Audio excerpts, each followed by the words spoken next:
Oluchi Madu is a member of the governing body of Charles Lina Foundation, a non-profit organization she co-founded with her husband for the sole purpose of empowering youths to ascend the greatness ladder. In line with her passion for youth empowerment, she was appointed member of the Board of Trustees, Emibon Youth Foundation. Oluchi Madu is a sought-after talent maximization coach who helps individuals discover, develop, monetize and maximize their talents and potential to create unique paths for successful and purposeful living. She is an efficient and highly organized professional with extensive experience in human resource management and MSc from the University of Hull, England, and currently exploring the world of leadership at the London College of Professional Studies, United Kingdom. She is a seasoned public speaker, a writer who has authored 9 life-transforming books and 3 journals. In her journey in the corporate world, she left remarkable milestones at Alson Treasures Foundation, an African center for supply chain where she exhibited her leadership and managerial skills. Drawing from her wealth of knowledge, she founded Oluchi Madu International, which houses Talent Maximization Academy and Purpose-Driven Charms Academy. The Talent Maximization Academy is an online academy where people are trained in how to discover, develop, monetize and maximize their talent and potential to create a unique path for successful and purposeful living. The Purpose-Driven Charms Academy is an online academy where children, preteens and teens and young adults are guided through the process of self-discovery to embrace their identity and harmonize their inherent gifts and strengths to create their unique path for successful and purposeful living. Oluchi is married to Charles Madu, whom she called the Uncommon King, and they are blessed with 6 kingdom builders.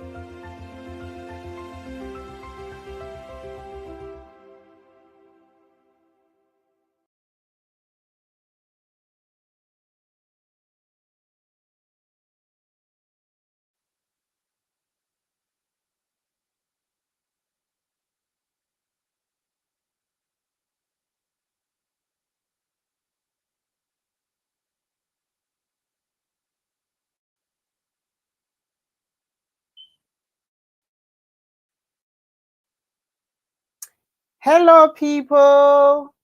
If you are here, make some noise with some fire emojis in the comment section. Let me feel your presence with fire emojis in the comment section if you are here.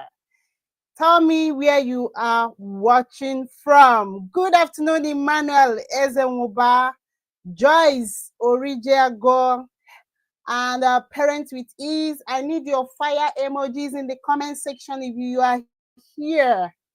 Good to see you.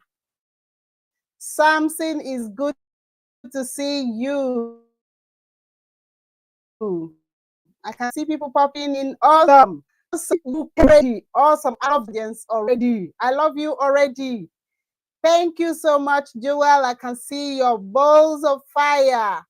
Samson Nkiru, I can see your balls of fire. Thank you, thank you, thank you, thank you so much.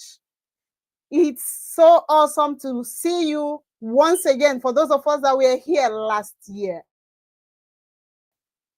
I'm honored to be in your presence once again. Thank you so much for honoring this invitation.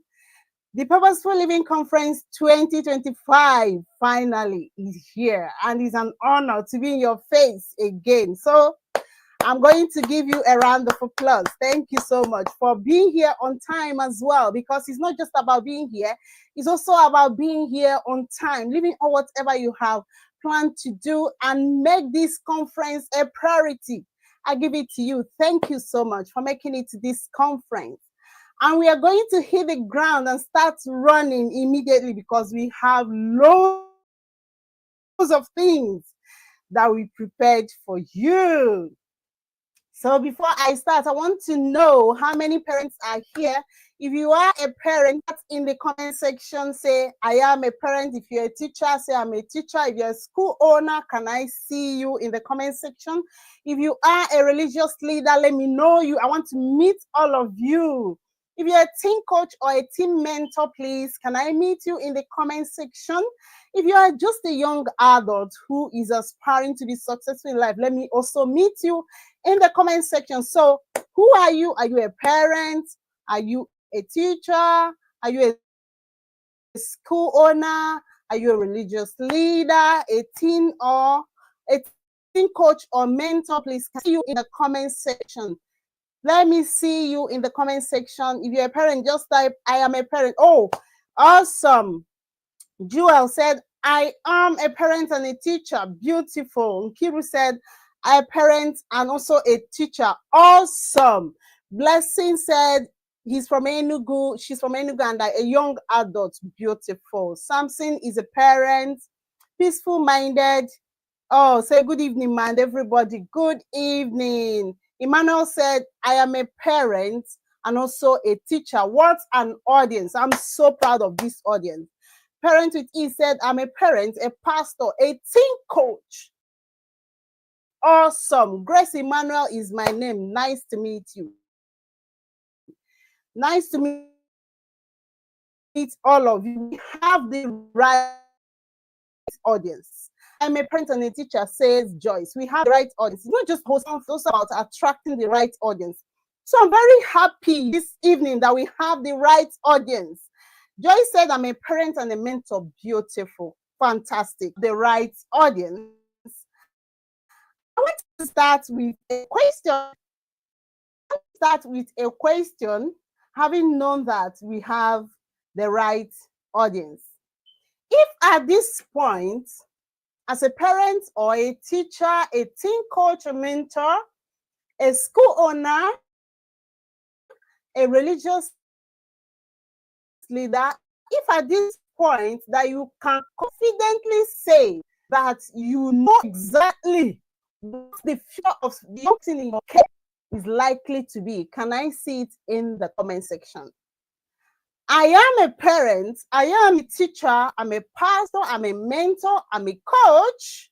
And at this point in time, the child in my care or my students or my mentees, I can confidently say that I know where or how their future is likely to look like. I know what their future is likely to be. Please, can you put it in the comment section? Do you know what the future of those in your care are likely to be like? Do you know how the future is likely to be? If you know, say just yes in the comment section. If you don't know, please say no in the comment section. There is no right or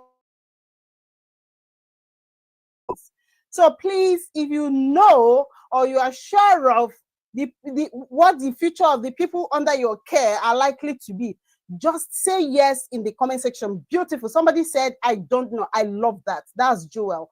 I don't know. And I love that. Joyce say no. Beautiful. Fantastic. There is no right or wrong answer here. We just want to know the points from where we are kicking off from. So Samuel said, that is uncertain. Beautiful. Fantastic. Who again? Let's go. Joyce said no. Samuel said that is uncertain. Dele said no. Who again? This question is for us to know exactly where we are kicking off from. If you know, let me know. Nkiru said no. Glory said he's a teen coach. Yeah, the question now is, do you know exactly what the future of the person under you, the young person, whether the person is your child, your mentee, your student, you know exactly what their future is likely to be, their success or failure rate? Do you know what's likely to be? That's the question. Okay, yeah, and all right. Everybody has said no. What it means is that we don't know. We don't have an idea what their future is likely to be. Fantastic. Then the next question now is it really possible to predict the young people's future? Is it really possible to predict a child and say this child will be successful or not? Is it possible? Is it possible? Let me know. Let me know. If it's possible, say yes. If it's not possible, say no in the comment section. Parent with E says, depends on their cooperation with what they are taught. So the future will differ per child. I'll do my best, but outcome depends on them. That's a beautiful question. But do you think that the future of a child is predictable? When I say future now, I'm narrowing it down to their success or failure rates. Do you think it's predictable? Somebody said to some extent. That's Samuel. Then Noble Dream say, I know their behavior, but not their future. Beautiful. Someone said, Henry Kitchen say he's a young adult coach. Beautiful. So we are trying to see, or we are trying to agree or disagree, yeah, or we are trying to look at a possibility of knowing the young one's future. So is it possible? Blessing said, yes, it is possible. Blessing, do you mind sharing why you say so? Is it possible to predict the success or failure, of a child? Can you just look at a child and say this person will be successful or not? That's what we are trying to look at now. So is it possible to look at a child and predict what the child will be, or whether the child will be successful or not? All right. Parent with E said yes, to a level is predictable. Blessing said yes. Nkiru said prediction can be made, but it might not really turn out true. Yeah. Emmanuel said yes, that it's possible. And I am also saying that yes, a child's future to an extent is predictable. Yeah. A child's future to an extent is predictable. Whether a child will succeed or fail in the future is predictable to an extent. Somebody may say, how? According to Miles Monroe, Dr. Miles Monroe of the blessed memory, he said that success and failure are predictable. And I agree with him. If you have a script of a child, you can actually predict whether a child will be successful or not in the future. I'm going to explain, because I know that your mind will be saying, how is that possible? Now, before we go into that, I want to ask another question. If you are contracted to raise the child of US president, and all that you need to raise this child to become exactly who they want this child to be is made available to you. It's like a script. Are you going to follow the instructions that are in that script to raise this child to become exactly who they want this child to be? Yes or no in the comment section. Remember, I said there is no wrong or right answer. If you are contracted to raise a child of the US president, and you know that raising the child of a US president, you are sorted for life. It comes with lifetime rewards. What it means is that you're sorted for life. So the issue of thinking, oh, how do I raise my salary? Oh, where will my salary, where will my reward come from, is not in this one.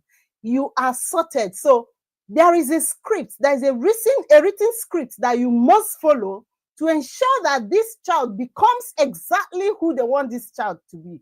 Are you going to follow that script? Are you going to follow the instruction? Are you going to follow that written script to ensure that that child becomes exactly who they want this child to be? Please let me see your comment in the comment section. Somebody said yes. Nkiru said yes. Jewel said yes. I will follow it as much as it is possible. I love that word, as much as it is possible. So we agree that if such opportunity comes to our table, if it comes on our table, we are going to follow exactly and raise that child. So if you can follow a script to raise a child to become exactly who the contractors want this child to be. What it means is that I want you to listen very well. Dear parents, dear coach, dear mentor, dear success, dear school owner, dear teacher, dear religious leader, or anybody that has anything to do with nurturing the young ones, I want you to know today that you have a script. You can predict the future of a child. You can actually read to understand and study the script of every child and predict the future of this child. Somebody may be asking how. Every child, the moment a child arrives on this earth, that child comes with a manual. Every human being on earth arrived here on earth with a manual.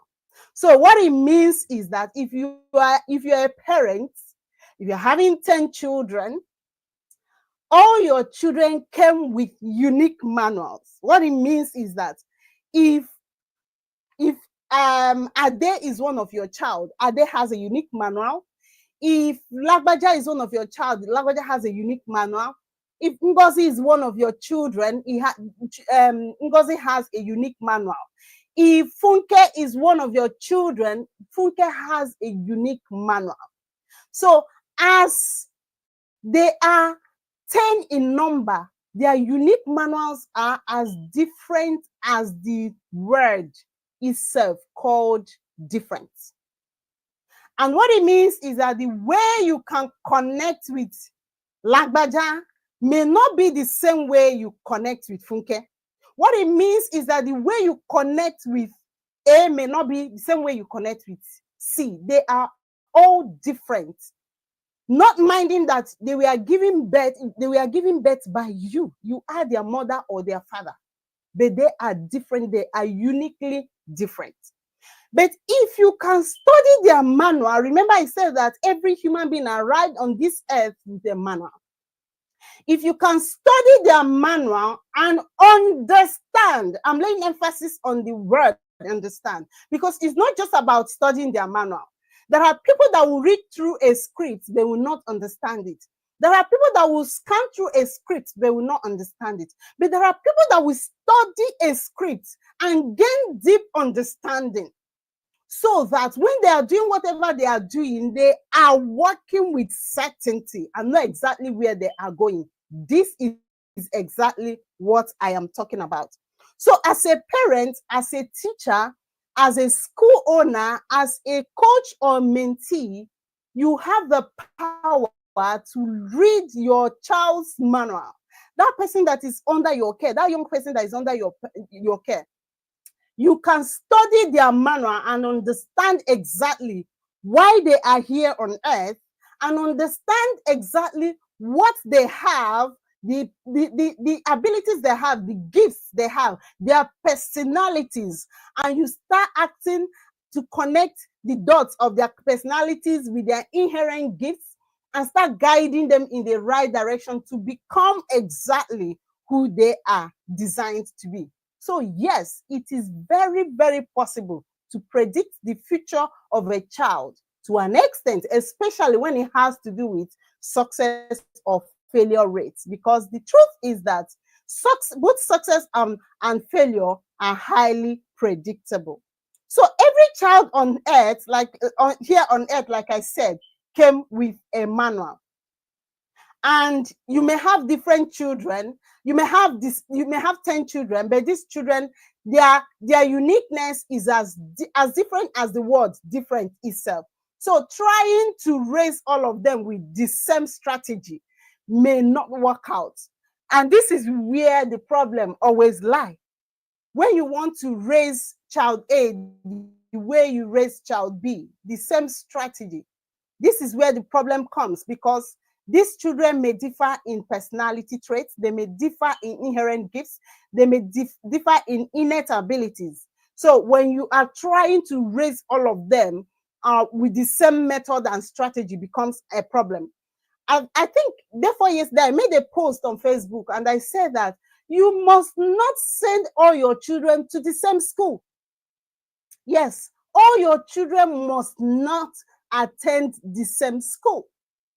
A child that loves dismantling things and fixing things, one of the best gifts you can give such a child is sending that child to a school that is very big in STEM, science, technology, and all that.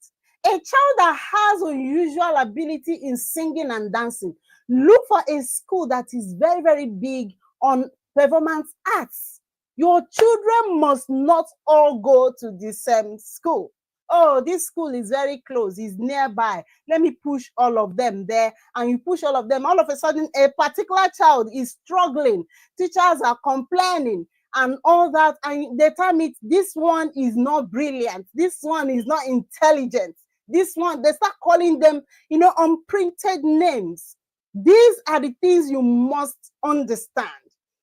Before you send your child to secondary school, to college or university, ensure that you and your child understand their inherent gifts. Ensure that you understand their personality. The manual I'm talking about, somebody may be asking, but how do I understand this manual?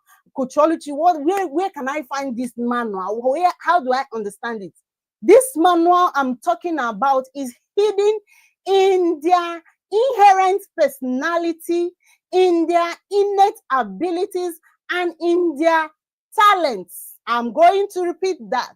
The manual I'm talking about is hidden in their inherent abilities, is hidden in their inherent personalities, and it is hidden in their talents. If you are able to understand these three things, then you can guide your child to create their personal value system. Sometime in first quarter of this year, in our academy called the Purpose Driven Champs Academy, an online academy where we train teens and preteens, we started the year with creating their personal value system. It took us 3 months. Most of the things that children need to really that act as their springboard are not taught in the regular education, the traditional educational systems, except some schools now that are using unconventional methods to train children. And believe me, this is why we went out to get the best. Today, you are going to be listening to one of those proprietaries that teach with unconventional educational method. So these schools that teach with unconventional strategies, those are the ones that are using these strategies, the tools that all these children really need to break through into the world of today. If you are a parent and all your attention is on academic excellence, I want you to wake up today. Wake up, wake up. The world we are in now is not ruled by just academic excellence. There are so many things. There are so many things that you have to wake up to. You have to wake up to your child, tapping into their inherent gifts, tapping into their talents, tapping into their skills. There are skills that are needed for global opportunities. Academic excellence is not only the thing that will lead your child to global opportunities. No, there are skills, there are innate abilities that children need to develop and sharpen. And these are where their manuals are hidden. So what it means when I talk about inherent personality are those things that the features that helps us to act the way we do. They influence our behavior. Those are the inherent personalities. You give birth to a child that is an extrovert. You have to narrow your attention to understand that this child is an extrovert. So that when somebody tells your child, you talk too much, you are not quiet, you know exactly what to do. Because an extrovert is not supposed to be a quiet person. Many people have denatured many children. A parent in our academy, when I was having a clarity session with the particular parent, because before we start our academy, we have sessions with parents to have conversations with them, just as we have sessions with the preteens and teenagers. So the man said that my son used to be everywhere. He used to be everywhere, but I've been able to tame him. He's now a quiet boy. And I said, sir, what did you just say? He said he used to be everywhere, but he has succeeded in taming him to be a quiet boy. I said, sir, may I tell you that you have denatured this boy? God did not design this boy to be a quiet boy. There is a very important reason why God designed him to be an outspoken, boisterous boy. There is a reason why God designed this boy to be an extrovert, an outgoing person, somebody that can easily strike friendship with people, somebody that can, the life party, the life of every party, wherever they come in, any room they go into, there is life there. I say there is a reason why God designed this boy to be like that. I say, sir, before we continue anything, we have to begin a therapy with this boy. We need to get him back to become that same boisterous boy that he needs to be. He thought it was a joke until we started. So many parents have actually denatured their children. What this means is that who God designed them to be, they have actually turned them to become another thing. This is why Benjamin Franklin said that whatever a child is designed to be is very obvious at age 3 to 7. Those that manifest late, theirs become from 7 to 15. What it means is that if you're very observant as a parent, as a mentor, as a coach, as a teacher, those children in your class from age 3 to 7, they will be exhibiting who they are designed to be. Yes, there are those that manifest their own late. They start from 7 to 15. But the unfortunate thing is that if those that they are entrusted in their care, if their parents or their teachers or their mentors or their Sunday school teacher did not discover themselves and understand things about personality, about inherent gifts, there is a high tendency that these children will also be confused. They will also be, discouraged from becoming what they are designed to be. So Benjamin Franklin said that at age 18, many people have died. No, at age 18, many people have started being who the world wants them to be. That's a stage. They have stopped being themselves, their original selves. 18, they are now trying to become who the world wants them to be. And at age 25, they've died. These people have died and they are still living, but they will be buried at age 75. You may be confused on what I'm saying. I'm going to explain. I'll take it one by one. What this means is that let me paint a scenario, a picture. A child at age 3 started dancing, singing whenever, every time you see this child is singing. And when this child is singing, the voice, the melody that is coming out from this child is so intense and very, very outstanding. It's so unique that anybody that hears the sound coming out from this child will go like, who is singing? This particular child keeps singing and dancing, and all of a sudden, those around this child started complaining. Why are you always singing? Why are you always dancing? I don't ever want you to sing. Go and carry your books and read. All I want you to be doing is reading. So gradually they start suppressing these singing and dancing abilities. They start suppressing it. They start complaining. All I want you to do is read. Go and study. Go and solve maths. Or that's all I want you to do. At age 18, this child had made to understand that you are going nowhere in life with your singing and dancing ability. Go and carry mathematics and start doing. Meanwhile, this particular child is not good in mathematics. He doesn't know, in fact, it aches her. He doesn't want to have anything to do with mathematics, but he was forced to pick a course that is mathematical inclined. Now, this child has left what God designed her to be and has faced and accepted what the world thinks that is what is needed for her. And all she goes to the university, she started struggling because she has been conditioned to understand that for you to make it in life, you must just go and get the certificate. They keep telling her, just get the certificate, get the certificate. When you graduate, you can work anywhere, get the certificate. So she buried her originality, her authentic self, and started struggling to get this certificate. At age 25, this child has gotten that certificate. There are those that even in the process, they don't get the certificate. They drop out. Even when the parents think that they are still in school, they drop out, they join courts, they start, so many diseases, there's so many behaviors. That's why when a child is misbehaving, try as much as possible to wear a professional cap and troubleshoot. There is no action that did not originate from somewhere. Something went wrong for a child to change a behavior. So at age 25, this child has managed, for those that managed to get a certificate, and they start preaching again. Go get a job. Go get a banking job. That is where the money is. Get a banking job. Meanwhile, this child does not love anything to do with customer relationship and all that. And they push this child to get a banking job. 25, this child is dead. Because why?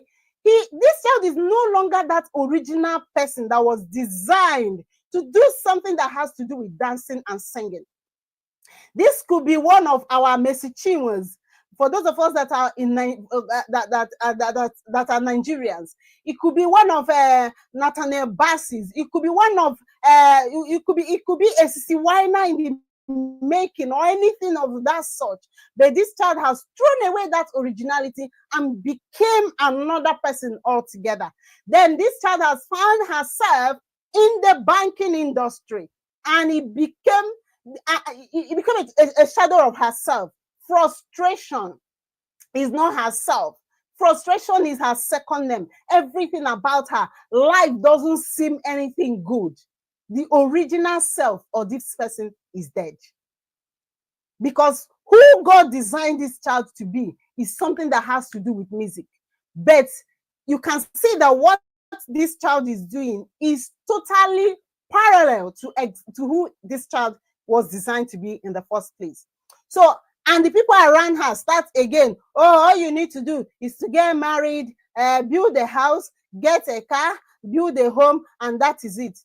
And this child starts struggling again. A young lady, a young man, build a house, get married, have children. I am working, I'm earning. But he keeps asking himself, is this all that is it in this world? Is this all about it? There are times you hear people telling you that there is nothing in this life. There is nothing enjoyable in this life. Nothing is beautiful about this life. It's all about stress, stress, stress. When someone is sounding like this, you need to troubleshoot.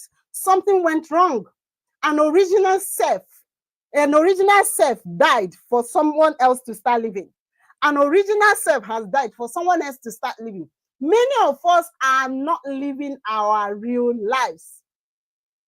If I conduct a polling, if I do an RDD test of this audience now, you'll be so shocked to the marrow that almost everybody here may not be living their authentic life.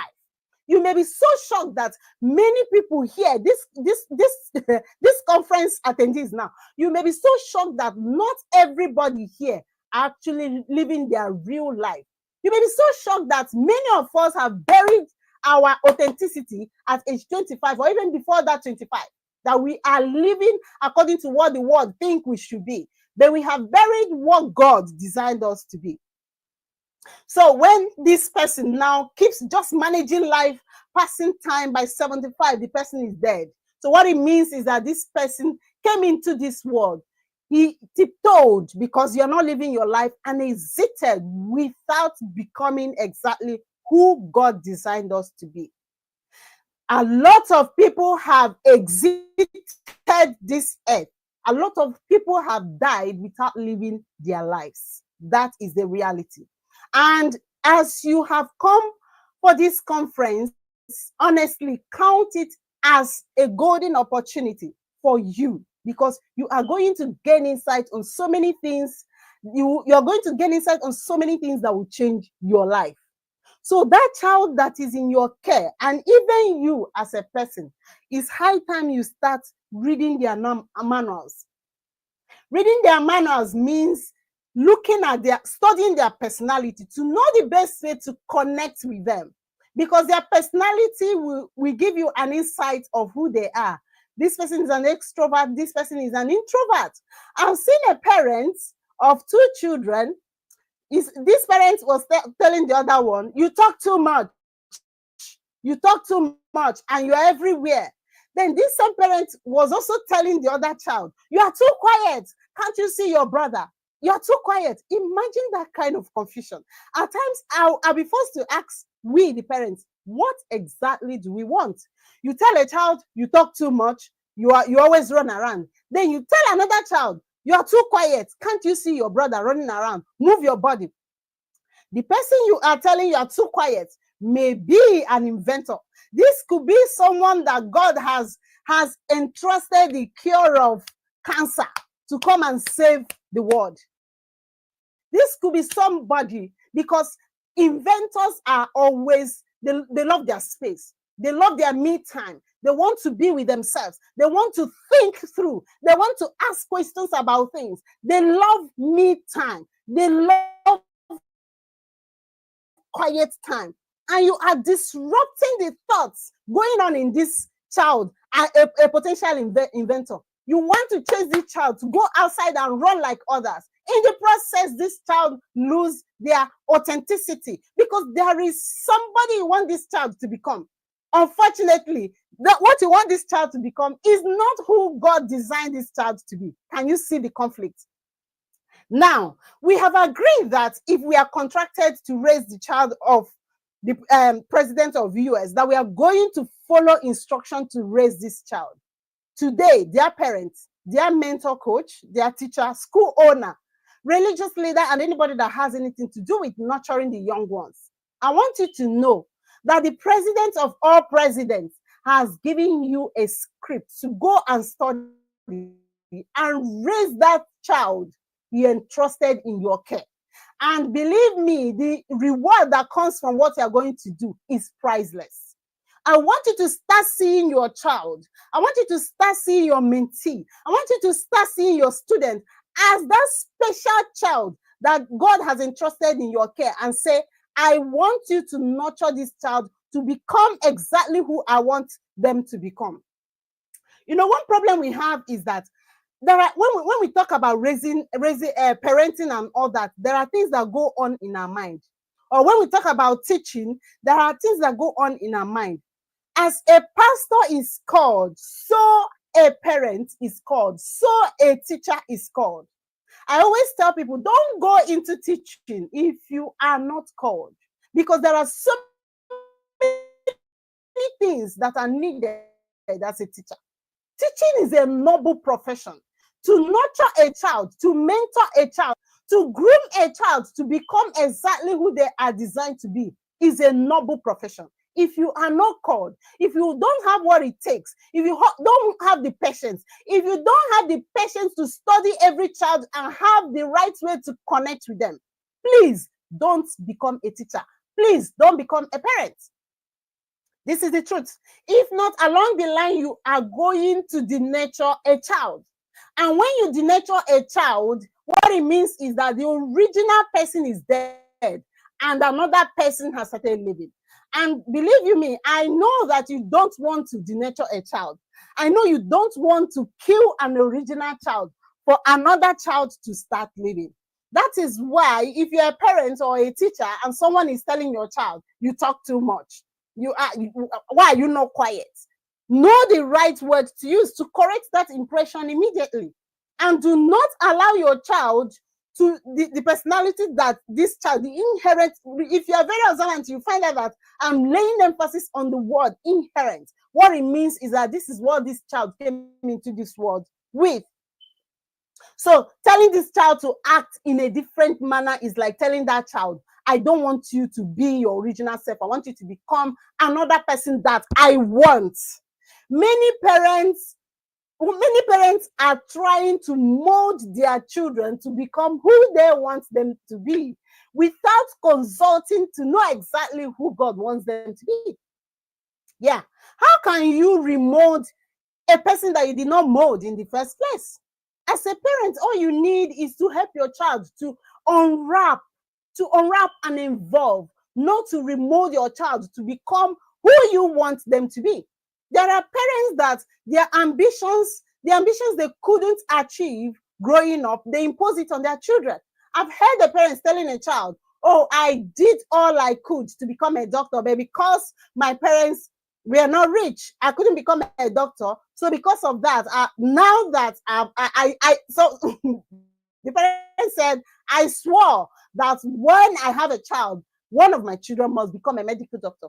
And because of that, you're my first child, you will become a medical doctor. When I was having a conversation with somebody that said this, I said, do you know what you are saying?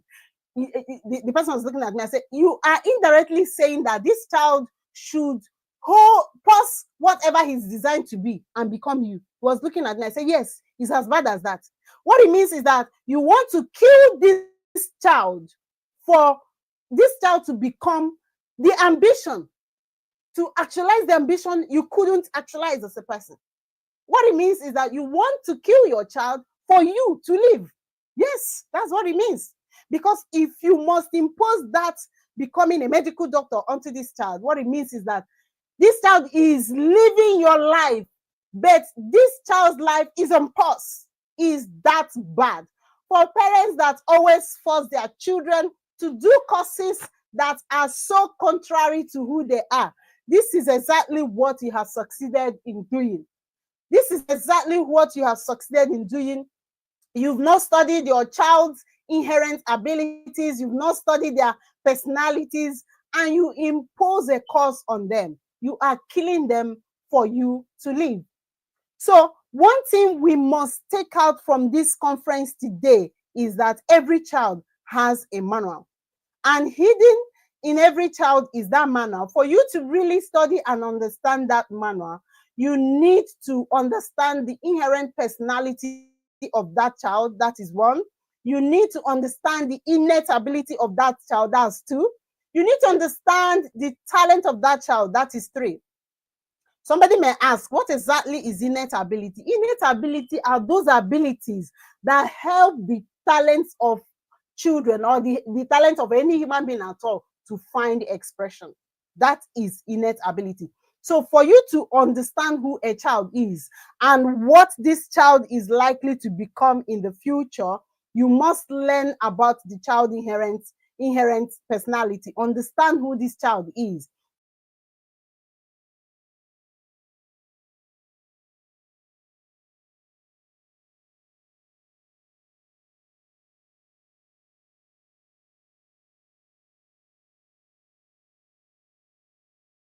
Muted.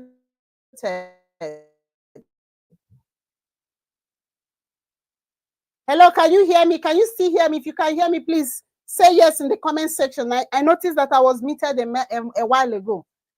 Say yes in the comment section if you can hear me so that I'll be sure before I continue. Can you hear me? Can you hear me? Say yes in the comment section. If you can hear me, please say yes in the comment section.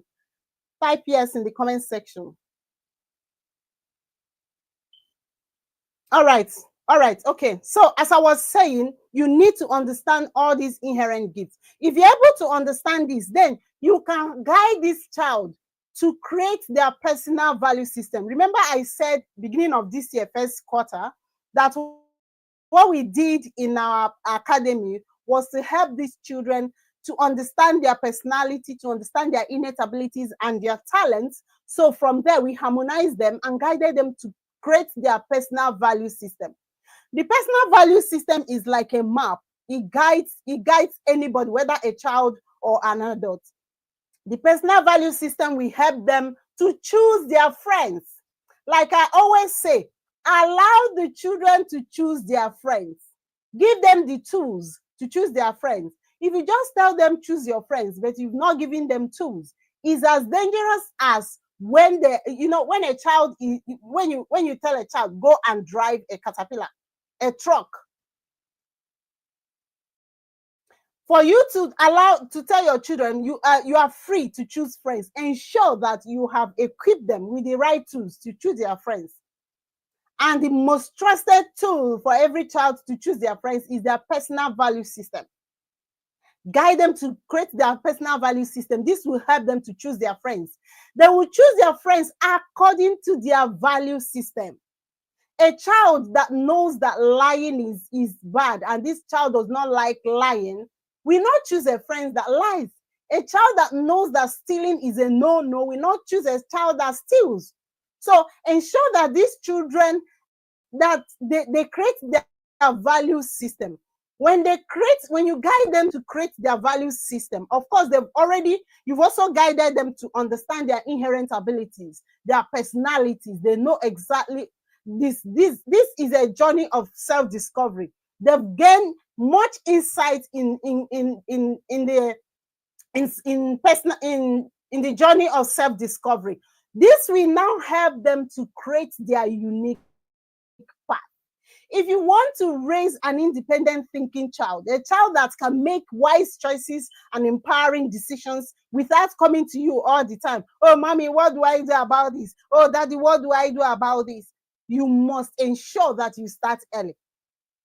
Like, there are times I see parents running, helter skelter when a child wants to choose a course of study. That's when they start running up and down, and they will start asking questions. Oh, what can my child choose as a course? Like, seriously. So what have you been doing when this child is growing up? How have you been looking at this child personalities? What areas can this child do good? What are the strengths of this child? What are the inherent gifts of this child, the personalities and everything? These are the things you harmonize to now say, oh, this is the area this child is likely to do good, not when the child wants to choose a course of study. So by the time the child creates the value system, the child can make friends. What it means is that wherever this child sees himself or herself, this child can easily make friends. He creates tribes according to their inherent gifts, according to their value system. Now, this is when the child can create a unique path, a path that leads to successful and purposeful living. So if we must build the world that we need, if we must create the world that we need, we must start thinking of how to raise purpose-driven children. Children that can tap into their inherent gifts to become exactly who they are designed to be. Children that can create value systems that will lead them to make wise choices and empowering decisions. I'm going to wrap this session up with a story. Story has it that in a particular village, there lived a sage. This sage has been of great help to the village because he has uncommon wisdom. He uses his wisdom to solve problems in the village. But they say that in every 12, there must be Judas. So a particular group became so envious of this sage because he has accumulated much wealth and is highly respected in the village because of his high level of deep wisdom. So they made a plot to bring him down. Do you know what they did? They had a meeting, this group. They said, we are going to visit the sage and we'll be going with a bird. And when we get there, we'll hide the bird behind us, and we will ask the sage to guess whether this bird is alive or dead. If the sage said alive, we'll twist the bird's neck until until he's died, and we'll present a dead bird. But if this sage says the bird is dead, of course, we are going to present the bird alive. So they got to the sage house, and made their purpose of visit known to the sage. And they started telling, oh, you say you are a wise man, you know everything. Now, this bird that we are holding behind us, do you think is dead or alive? And the sage said, well, the fate of that bird is in your hands. If you want the bird to be presented alive, is in your hands. If you also want the bird to be presented dead, is in your hands. I leave you with this story for you to have a sober reflection. Like the sage, I am saying to you, dear parents, you teacher, you school owner, you mentee, you mentor, and you coach, you religious leader, or anybody that has anything to do with nurturing the young ones. The life of these children are in your hands. Their future is literally in your hands. If you can find their manual today, read to understand, study to understand their manual, so that you can help them to create their unique path, for them to become global icons that can live successfully and purposefully. So as you are going out today, or as we are starting this program, I want you to start thinking about how you are going to study the manual of any child that is in your care. How can you study the manual of a child in your care? How can you understand the child that is in your care? Because the truth is that you can actually help a child to script a future that will lead to successful and purposeful living if you understand this child. But that was why we said that both success and failure are predictable if you can study the manual of a child. And our lineup of speakers today are those that are going to run so deep in parenting. We went out to get the best when it comes to parenting, when it comes to family systems, those that have good track record, those that live by example as parents, and all that. We also have a school owner who ensures that there is unconventional system of teaching in her school. So all of them, they are going to be sharing very insightful strategies and tools that we need to ensure that we raise the global icons that we desire. And with this, I say thank you so much for being part of the Purposeful Living Conference 2025.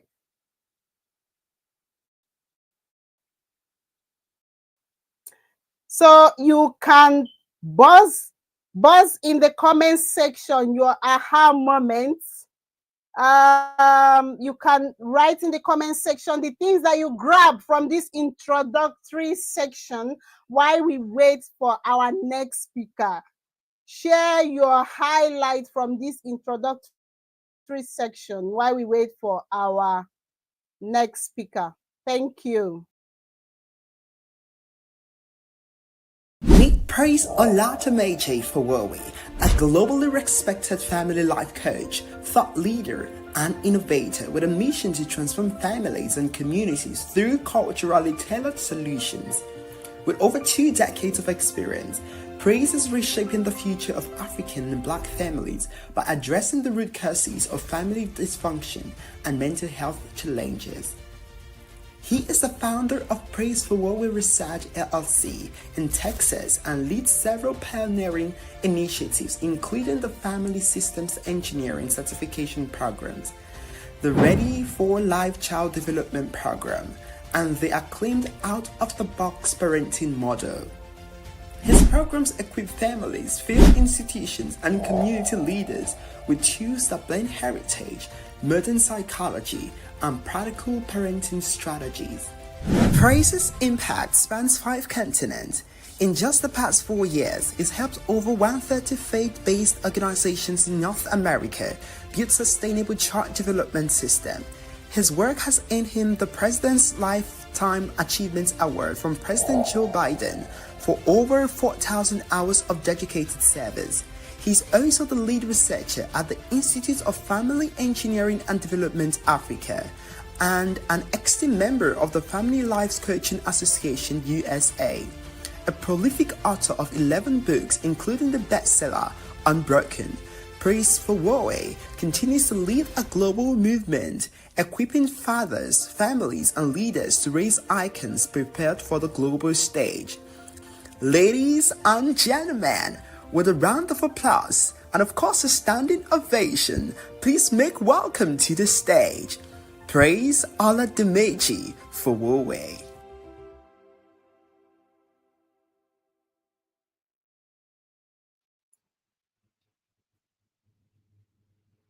Okay.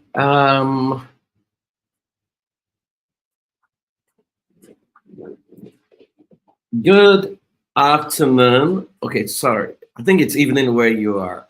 It's a morning here in Dallas, Texas. I want to appreciate the organizers for the invitation to be speaking to you today. And I want to appreciate Oluchi for the amazing work she does with the children, helping them spot their talent. Thank you very much for everything you represent and everything you do. You know, I'm super proud of you. I want to appreciate all the fellow speakers, especially Ada. Ada is someone that I love so much, and I'm super excited that she's speaking at this conference. So thank you everyone for welcoming me. I want to believe that we have fathers in the meeting because I've been asked to speak on a subject that I think it's very, very important. That I believe that at the end of this presentation is going to totally transform how we see things and how we see father. Okay. Am I able to? Okay, yeah, I think I can do my slide presentation so that it's easy for you to follow me. Admin, I think I will need your help. I have my slide uploaded. I think I need to bring it on the screen. Okay. Well, how are we doing, everyone? I want to believe that we're having a great time. I mean, these conversations are very, very necessary at this point in time. They are very, very key to what we have to do as a people. Okay, I've been asked to speak on the subject of raising a global icon, the father's role. Raising a global icon, the father's role. Now, very important because the concept of fatherhood is a concept that is not taught or that we don't pay attention to across different parts of the world. As a matter of fact, it's so disheartening that every time there are conversations around awards, people winning musical award or movie award, you hear the recipient attributing their success to their mothers. And you want to wonder, where are the fathers? What exactly is going on? How come the fathers are nowhere to be found? And so it's looking like we're raising a fatherless generation. And so if the fathers are not present, then how does this affect the best interest of the child? And so when we think about who a father is, I mean, I actually believe that fatherhood is, fathers are endangered, as it were, because our concept of fatherhood, we think about someone who never cries, someone who has 6 packs, 9-digit earner, owner of 7 estates, a perfect figure who never commits any sin, someone who flies first class, but ownership of private jet will be added advantage. Someone who can flaunt a child, amazing watchers, super executive, award winner, and someone that is godly. Now, that's our concept of fatherhood. And so this concept has turned us as fathers into macho men or incredible Hulk, such that everybody expects us to fix things and nobody expects us to go through stuff. And so you have a lot of fathers who are traumatized, and then they're supposed to give trauma. I mean, they're supposed to give wholeness to a child. How do they give what they don't have? I was working with a woman who said to me that her husband was mean to her the first time she got pregnant. And so she was like, the man didn't love her. But unknown to her, when I started working with him, I found out that he was a boy, he was a man whose father left when his mother got pregnant of him. The father literally ran away. So when his wife got pregnant, the trauma of the story he was told was confronting him every day, and he was second guessing the need for him to also run away. And that was what the wife interpreted as being mean. And so you see a lot of men are walking trauma, right? And a lot of them, you know, don't even know exactly what they're doing. Data shows that children from father-absent homes are 4 times more likely to live in poverty, 2 times more likely to drop out of high school, 7 times more likely to become pregnant as teenagers, 2 times more likely to be obese, more likely to experience abuse or neglect, significantly more likely to end up incarcerated. This is according to the National Fatherhood Initiative, U.S. Department of Justice. Now, children without engaged fathers are more prone to depression and anxiety and suicide ideation, more likely to develop aggressive behavior, especially boys, Girls are more likely to engage in early sexual activity and have low self-esteem. Now, this is according to the Journal of Adolescence 2014. Then we also found out in data that 85% of youths in prison came from fatherless homes. That's according to the Texas Department of Corrections. 71% of high school dropouts are from fatherless homes. 90% of homeless and runaway children are from fatherless homes, according to United States Department of Justice, the fatherless generation. Now, this is what this all says to us is that we are better with fathers in the building than fathers outside of the building. And so a lot of the times, we don't even understand what the concept of fatherhood is all about. We always think that a father is someone who donates semen. A father is someone who can impregnate someone. A father is someone who pays school fees. No, those are traits, but it's not what actually makes a proper father. The concept of fatherhood is the word hab. Hab means source. And so if you go back to the Jewish context, they have hab, which is father, but then father is defined within the concept of ab. So you have the ab plus raham, which means father. Raham is nation. So father of nation. You have ab shalom, which is father of peace, right? And so you have all kinds of abinadab. You know, if it's a grammatical construction that defines a role. And so the first question you want to ask is, what type of ab are you? What type of source are you? Because fatherhood is source. A father is a source of something. Is there a source of inspiration? Is there a source of wellness? It can be a source of wholeness. It can be a source of exposure. It can be a source of serenity. A father is a source. And so the question is, what river flows out of the people we call father? Some is a river of pain. Some is the river of trauma, right? And so if you don't first deal with yourself and attain wholeness, you are going to damage your child and become a source of pain. Now, before I begin to tell you the role fathers play in shaping a global icon, it might be interesting to define parenting, because we are talking about father within the context of parenting. Now, we say that the ultimate parent is the skilled system owner. I'm using every word intentionally.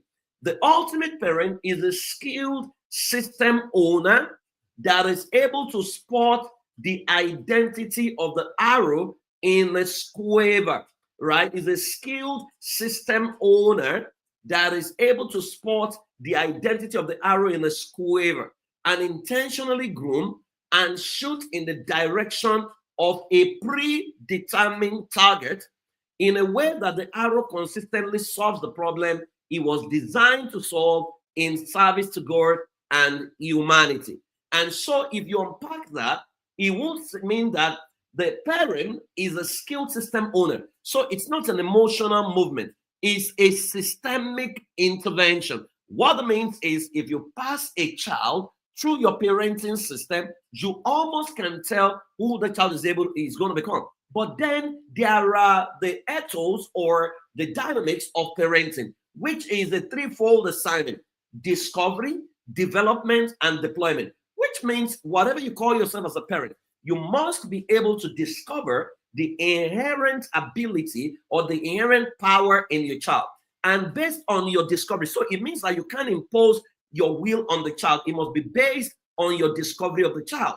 And that's why we say that you need a bit of revelation to actually understand the child, because many of us, what we want versus what God needs are two different things. I mean, if you're a student of the Bible, you'd realize that there was a woman in the Bible, Anna.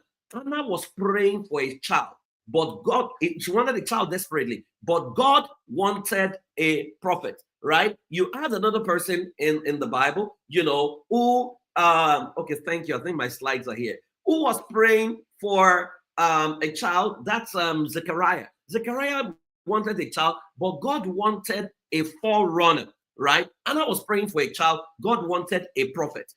Zechariah was praying for a child. God needed a forerunner, right? And so Sarah was praying for a child. God wanted a new nation. So we always say that there must be alignment between what you claim you want and what God needs. And so parenting is about discovery, development, and deployment, which means you must be able to discover what is the arrow in my quiver, who is this child, and understanding of who your child is already governs how you intentionally relate with the child, how you intentionally engage, how you correct the child. And that's why we teach a concept called perceptual code, that if what is in front of you as your child is a global icon, how will you treat him? Will you still slap him? Will you still yell? Will you still give him a knock? Will you still curse him? Right? Because when we are not clear about what is in front of us, we're likely going to misbehave. And so you don't just discover,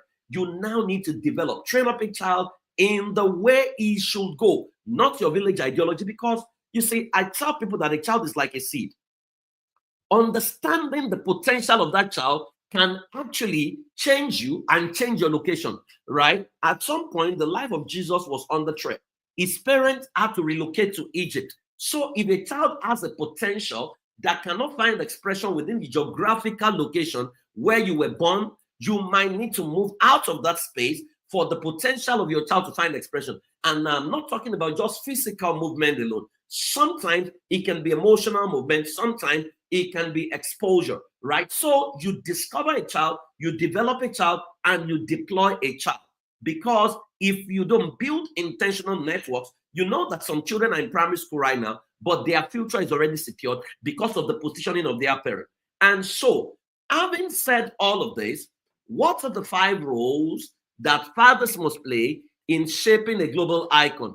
Number 1, as a father, you need to understand that you are an identity shaper, right? And what it means is that a global icon must first know who they are before they can define the world. A father gives identity. So when I was defining fatherhood, I talked about app, which is the source of word. So you need to understand that you give identity through words, presence, affirmation, and naming. In fact, you know the interesting thing about Jesus, before he performed a miracle, God first said, "This is my beloved son in whom I am well pleased." That there was an endorsement of his identity from his father. And that is what fatherhood is all about. For you to raise a global icon, he must first know who he is, that he is from an ancestry of the lineage of icon. He must know that he's not inferior to anybody. Your child's soul must capture the fact that your child is extraordinary, that your child is outstanding. And this is not dependent on the grade on his report card. There are things that report card does not capture. Now, report card is not bad.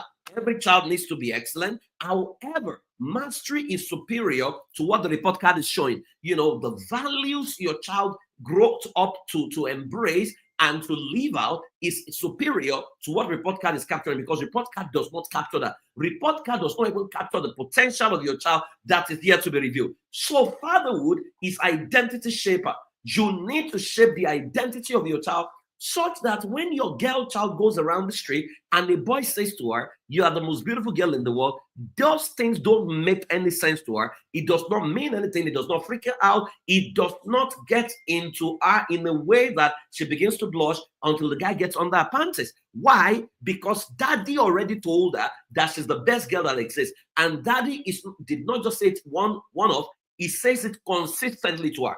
And that's why you realize that many confident ladies out there have a good relationship with their father.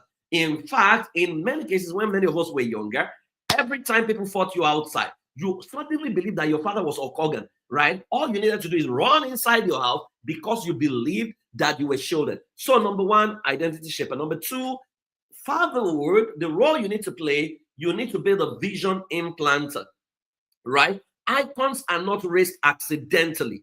They are designed by vision.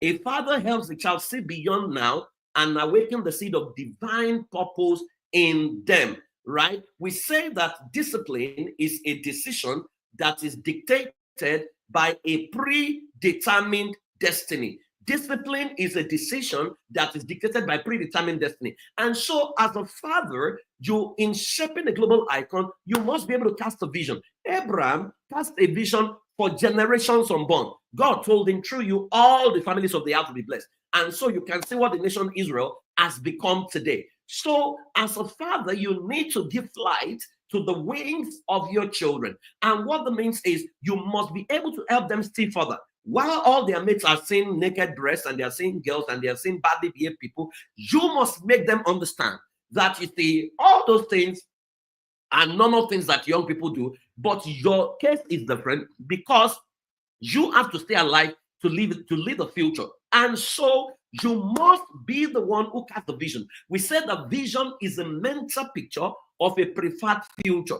And you see this in the royal lineage, right? When the prince is born, they give the prince to the tutors. The role of the tutors is to make the prince to think consistently like a royalty, because they understand that every misbehavior can be traced to two things: a non-discovery of self and a non-remembrance of self. That if you forget who you are, you're going to mess up. If you don't know who you are, you're going to mess up. So they ensure that the prince remembers that he's the future king, right? And so every time he goes to a party and he wants to smoke marijuana or he wants to get drunk, he knows that he cannot afford to get drunk because he's going to be the king of all. Now, that is what the definition of discipline I gave you meant when it says that it's a decision that is dictated by predetermined destiny. That the long run of your children begins to govern their short run because they can see who they are going to become in the future. Why? Because you have cast that vision. Number 3, you must play the role of a guardian or wholeness, and that includes emotional and spiritual. A global icon must stand strong in storms. So father must become a safe space, not just disciplinarian, but emotional mentors, right? And so we say that, I said here, that boys who are not affirmed become men addicted to proving. Girls who are not seen becomes women, trapped in the charade of searching. They keep looking for who they are. And so as a father, you need to provide guidance and emotional wholesomeness to your children. And so what it means is you need to model what it means to be resilient. You need to model how to fail forward.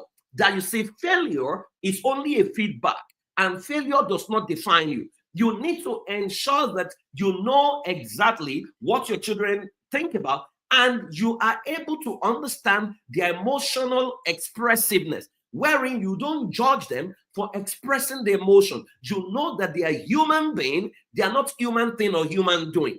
And so your job is to stand by and model it and let them know that, you know what, I got you. In fact, you share part of your stories with them to say, when I was your age, I used to struggle with this, right? But see how I overcame it. So I understand what you are going through. Because what many of us do is that suddenly we have become perfect. Suddenly everybody came first in class. Suddenly everybody never, wrote any love letter. We didn't write short message to you. I hope you are finding so doxology. We didn't do any of those things. We suddenly became born again, and we completely forgot the things we struggled with.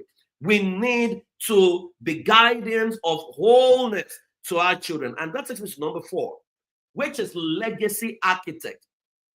The 4th role you need to play is the legacy architect. A true father doesn't just raise children. He builds dynasties of impact. He lives intentionally, model character, and create systems his children can inherit. I was talking to a group of Africans, and I realized that, almost all the groups I've spoken to, when I asked the question for them to tell me the man in the 5th generation before they were born, less than 1% of my classroom will know that story. And so it means many of them were totally cut off from the history of the people that define their present. There was someone 100 years ago, 200 years ago, whose pattern shaped who you have become, shaped your worldview, shaped the family you call your family, shaped the legacy you are running with, shaped, in fact, when you were born, you didn't know yourself. They told you you are Igbo, they told you you are Hausa, they told you you are Yoruba, and you believed it. Even though you didn't know the story, you just believed what they told you. So it means the stories of the dead people that you never met shaped you, and you didn't bother to do research to find out what made them tick, what stood them out. And now you are living a life that everything you're doing, you are leaving a legacy. And so you need to understand a good man leaves inheritance for his children's children. I was sharing this somewhere, and a lady walked up to me and she said to me, Praise, do you know that my great-grandfather died many years ago? He said, but his estate is so vast that at the end of every year, they have made provision for all the grandchildren. There is something that comes to our account every year from what they share, from the magnitude of the work the man has done. And so it then means that many of you fathers who are listening to me, you can even determine or define the positioning of generations unborn, that will come out of your lineage, which means you can literally become an ancestor and determine the legacy to say, in this family, we are innovators, or what we call that the superpower of your family, or in this family, we are industrialists. In this family, we are prophets. In this family, we are teachers. In this family, we're scientists, right? You can define that by what you do, right? So you don't just raise children, you build dynasties of impact. You got to live intentionally. And that's why your misbehavior does not all go well for your children's children. If you are a drunk, part of the legacy you had, you live is a legacy of being drunk. In the village, you go to some villages, they know some families, that family, the family of that palm wine drinker, right? It's a legacy. Oh, that family, the girls there, they never get married, though. They are always breaking other people's home. That's a legacy. Someone defined that legacy. You need to change it and predetermine what you want your family to be known for. And that takes us to number 5, which is strategic exposure curator. As a father to someone who is shaping a global icon, you've got to strategically expose your children. Icons are formed by what they see repeatedly. If you raise your children in a place where all they see is one-story building, they would never know that high rises exist, right? Travel is part of education, right? If you have never seen a laptop before, there is no way I can give an example about laptop that will make sense to you. A father must curate intentional exposure to books, experience, cultures, and mentors, right? I was listening to late Albert Wigwe, and he said he took his first son to a place in Ghana to go and meet someone that he wanted to mentor the boy, right? That's how fathers behave, that you position your children. So when I see what happens in Nigeria sometimes, oh, they said this man is president, his son is acting like his prime minister, blah, blah, blah. This person is governor, is a commissioner, he's traveling with his children. I'm asking myself, is it your children you want them to be traveling with? Everybody's positioning their children, right? So if you like, be passive about it. But this is the intentionality. So you cannot keep to yourself as a father and say, I don't like to talk to people. Me, I don't like to go out. No, it's the law of the lead, which says that your leadership cannot transit your level of lead. And so you are like the aquarium. Your child is like the shark. The shark does not outgrow the aquarium, but the potential of the shark is bigger than the aquarium. For the shark to achieve its ultimate size, we need to break the aquarium. So some of your sabotaging beliefs need to be broken, because it's not going to do well for your child. You have a child who wants to conquer the world, but you are telling him, witches are going to kill you, wizards are going to kill you. You cannot pass fear to your children. You need to pass limitlessness to them. So strategic exposure curator is who you are. Having said all of this, I will summarize everything I've taught you so far with the Lord's Prayer. Because the Lord's Prayer that many of us read is not just the Lord's Prayer. It's a classic lesson or classic template on fatherhood. And it starts with our Father, which means you are not just a father to the people that came out of your loins. You must be a father to other people because of the tragedy and the absent fathers in our world. Your children are going to relate with other people. So you don't just raise your children alone. You now need to raise other people's children to also become global icons, because a candle loses nothing by lighting other candles. So it starts with our Father. So can other people look at you and say, that is our Father, right?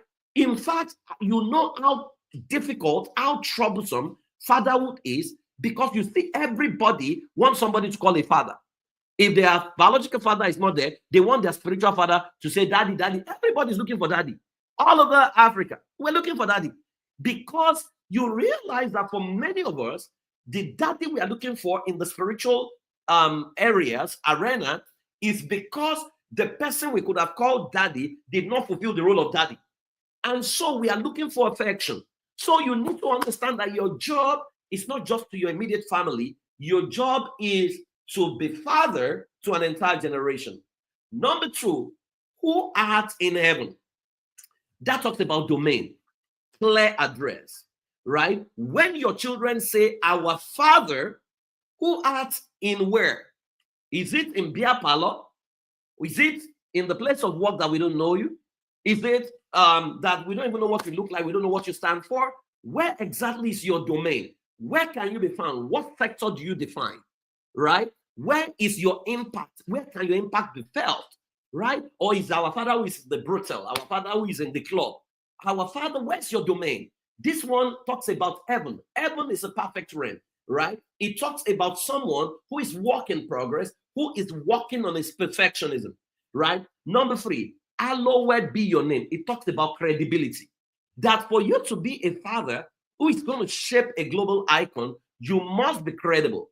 Your name must be hallowed. Your name cannot be associated with drugs, with corruption. Your name cannot be associated with rape, right? Because your name is what you give to your children. You know that some people get married and they don't want to change their father's name because they know that name opens doors, right? But there are names that when you mention them, you mention Adolf Hitler, nobody's bearing that name. You Judas Iscariot, nobody wants to bear that name, right? That your name is all you have and you must guide it because that's part of what you give to your child.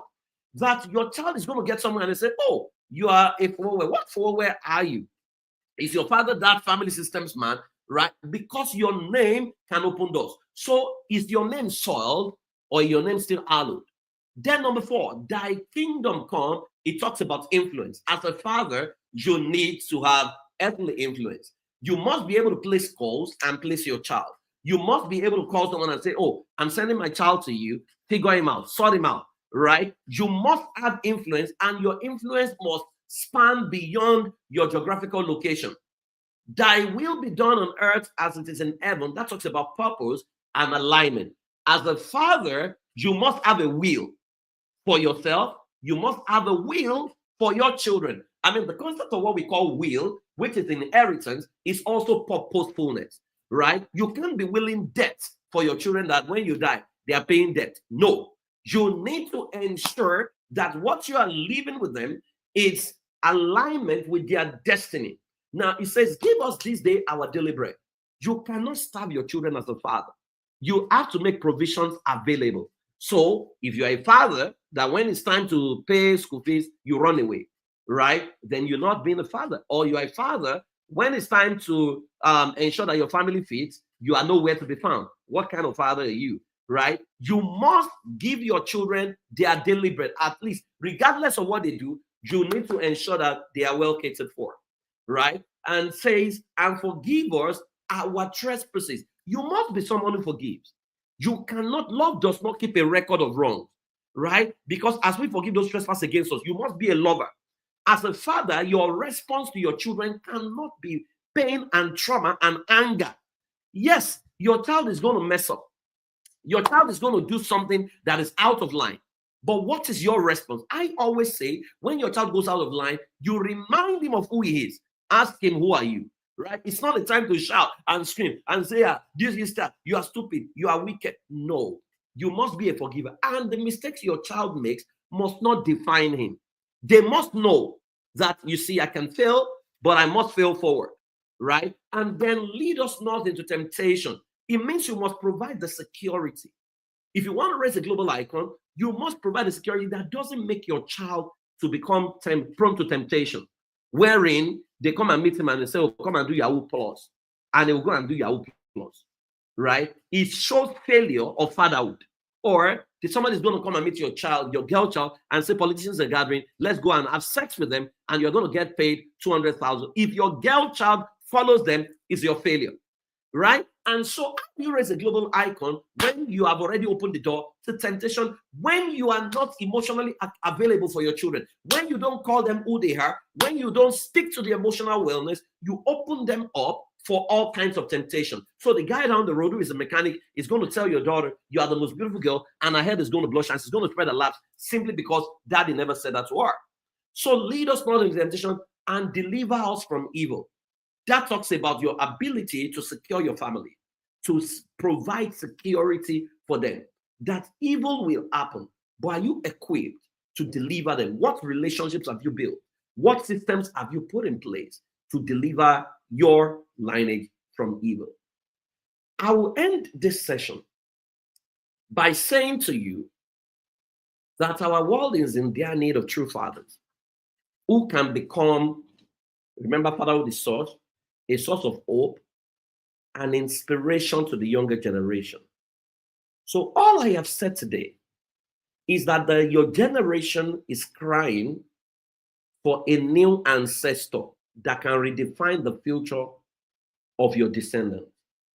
So children are like arrow in the hand of a warrior. You are that warrior. But you know that the tragedy of an arrow is that if you don't target an arrow in the direction of a predetermined target, the arrow can come back to hit you. So if you don't properly raise your children and position them to be global icon, they're going to cost you pain. They're going to bring shame to you. That's not what you want. And that's why you need to understand that your children prefer the gift of your presence to your present. So when you are with them, make sure you're with them. Drop the phone. Have conversations with them. Let your children tell you what they're going through, someone they are liking. Let them have that conversation. Normalize it. Not that you're the lion of the tribe of the home. Disciplinarian is not someone that cannot be approached like we did, our fathers did with us.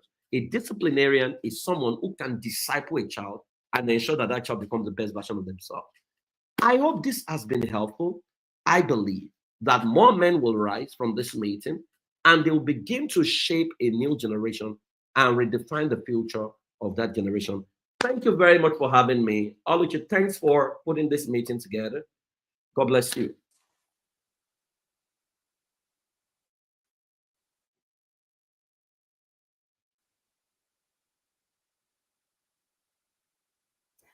Please, can I see balls of fire in the comment section? If this section has blessed you, please make the comment section so lively with balls of fire. Oh my goodness. I hope your notes is already filled because mine. Oh my goodness. This was something else. Do you know when PF was talking about and explaining each word in our Lord's Prayer, I don't know how many of us have really given a deep thought like he did to filter out all the deep meanings of our Lord's Prayer that we say on daily basis. I don't know, my God. If every father, if it's just our father, that every father can really implement the meaning in the lives of their children, I believe that every father can raise a global icon. So please, let's clap with fire emojis. Please, let's appreciate him. Remember that he left all that he was supposed to do today and grace this conference with his presence. It means a lot to me. It really means a lot to me. Thank you so much, PF. Thank you. Please, this is an opportunity to ask a question because he will be unavoidably absent during the panel of discussion. Do you have any question that you would want him to address? And while we are waiting for questions, I want to quickly ask a question that I know that many parents have been asking me. Almost whenever I have a program, a free webinar, or even one-to-one with parents, they will always ask these questions, and it comes from mothers. PF. Mothers will always say, some mothers, they will say, when a father is not available or willing to raise a child intentionally and purposefully, what do you do in that instance? Do you play the role of mother and father at the same time? This question always comes up. The question is, why is it unwilling to play that role? Could it be Sometimes he doesn't know how. Other times, maybe he's not even accepting responsibility for the pregnancy.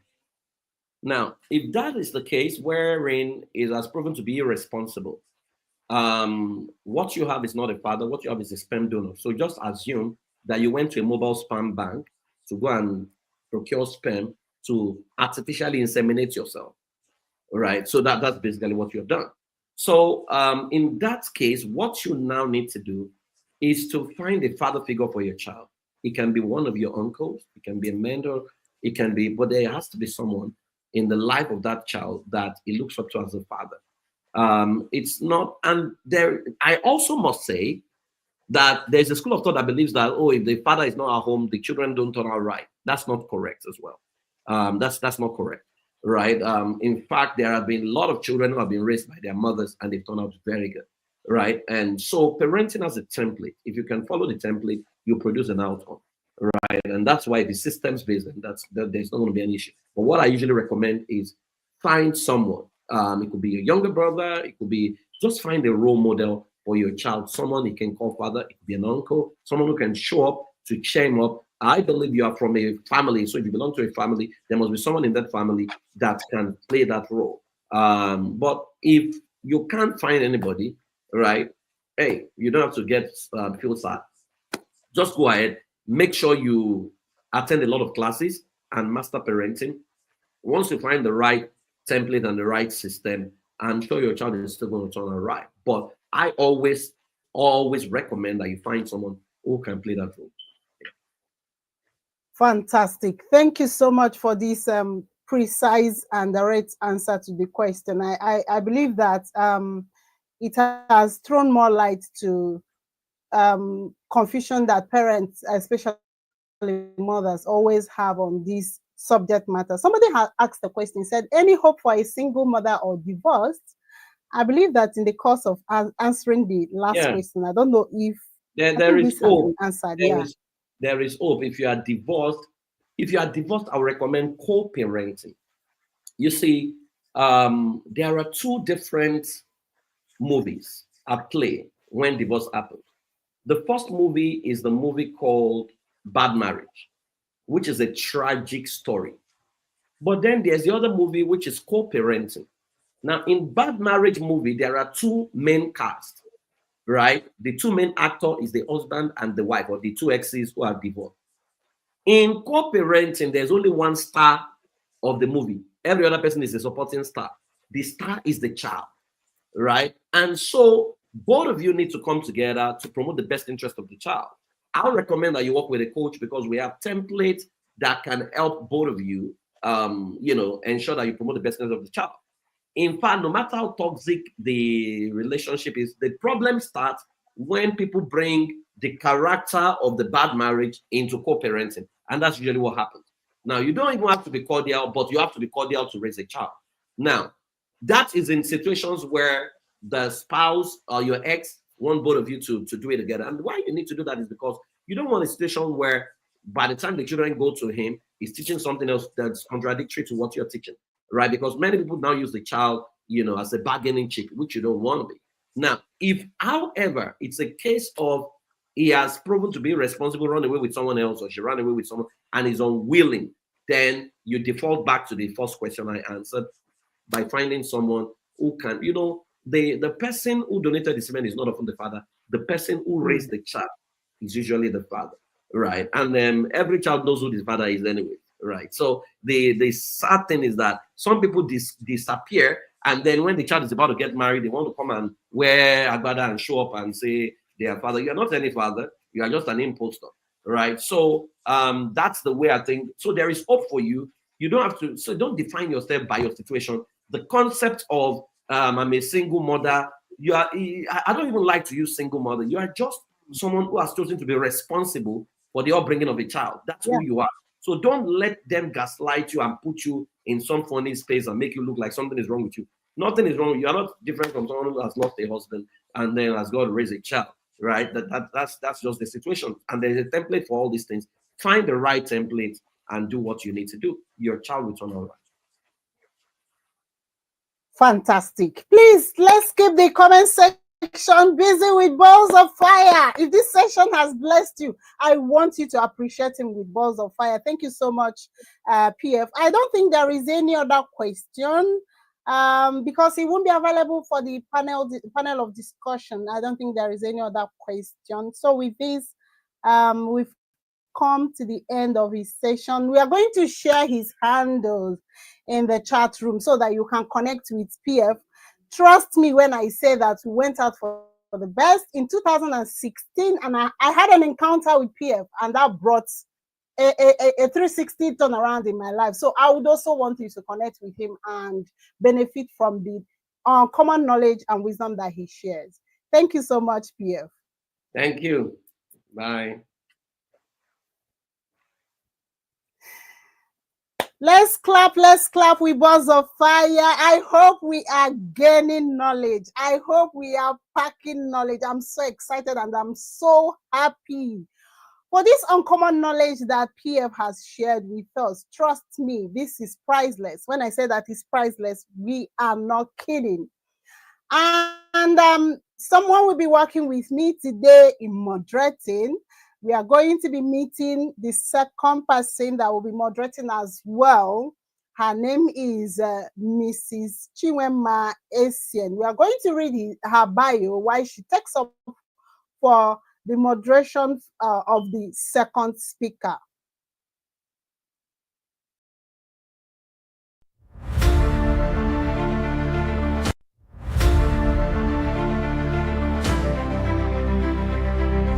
Chinwema Essien has a passion for guiding women to self-discovery, clear purpose, and fulfillment in life.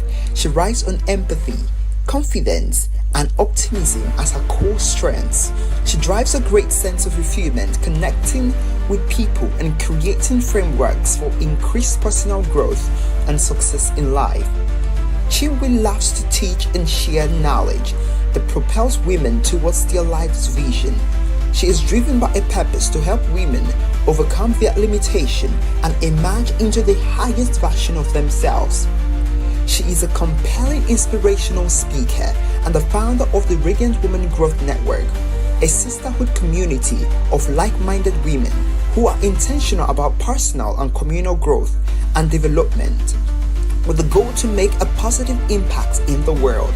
Professionally, she currently practices as a clinical nurse specialist in Parkinson's disease and movement disorder with the NHS in England.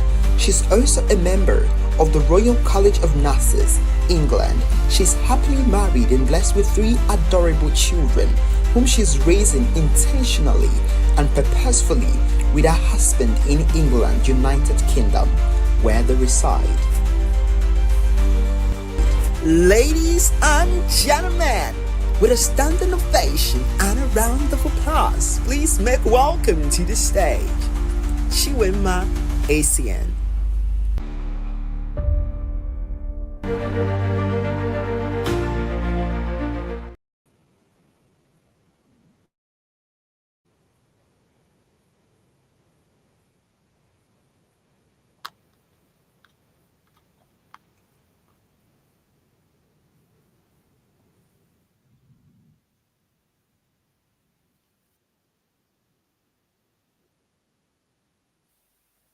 Hello, everyone. Good evening. It's such an honor to be here, and I am so delighted to be part of this amazing conference. So if you can hear me all right and see me, please let me know in the comments section.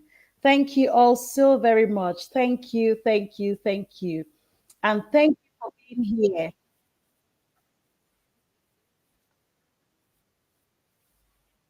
Thank you very much.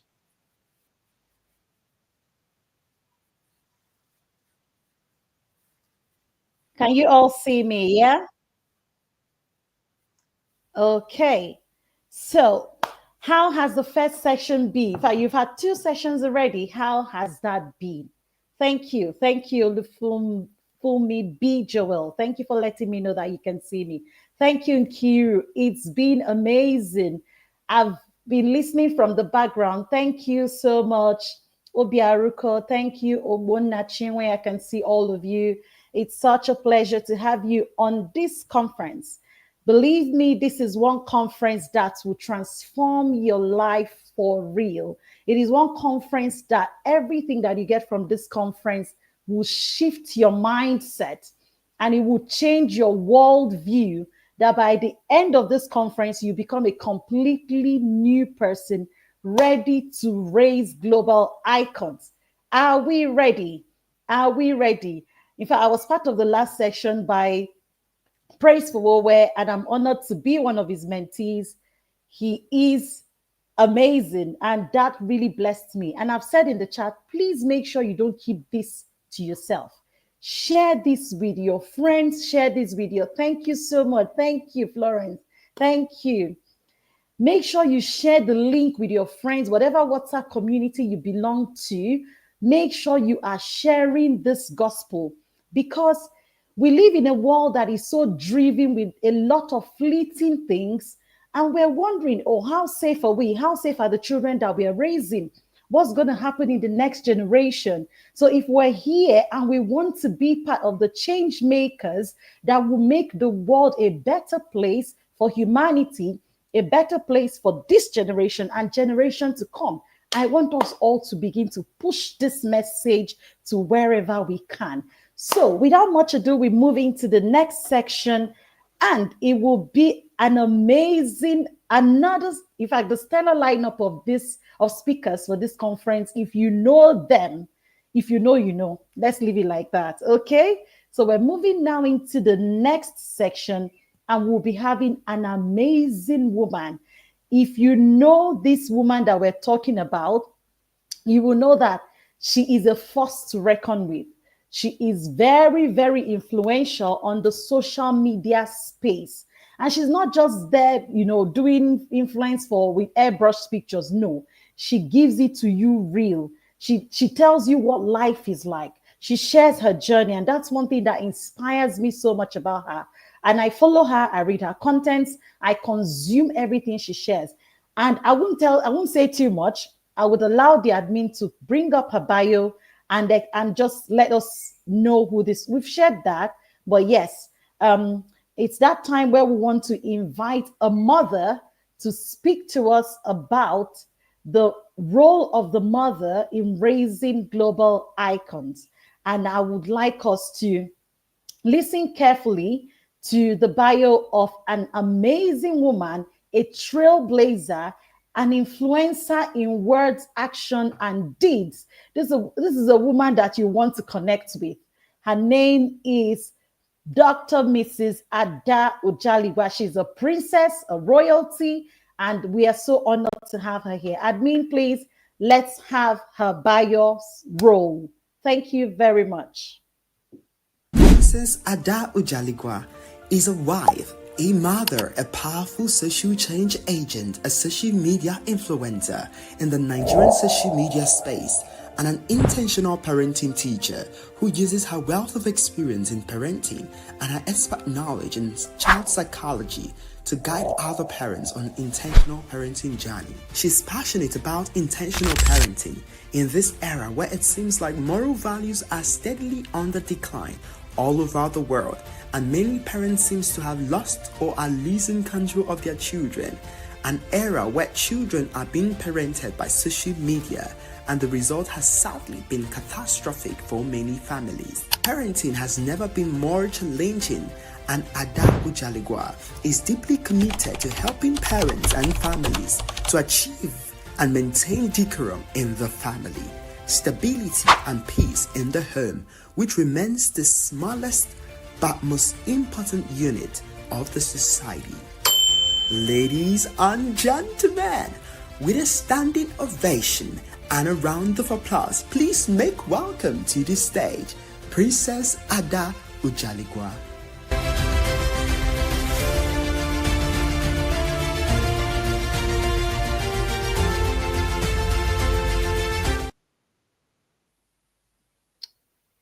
Thank you all so very much, and thank you, admin, for that. Yes, we still have our speaker, but I understand that she's trying to set up to get on stage. So in the meantime, while we wait for her, we will just, I'll just, yeah, okay. Okay. Yeah, I understand she's here now, so we would bring her up. All right.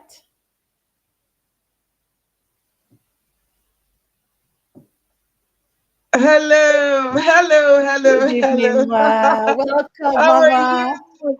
I'm Good evening, my fine. You're darling. gorgeous as always. Thank you so much for being here.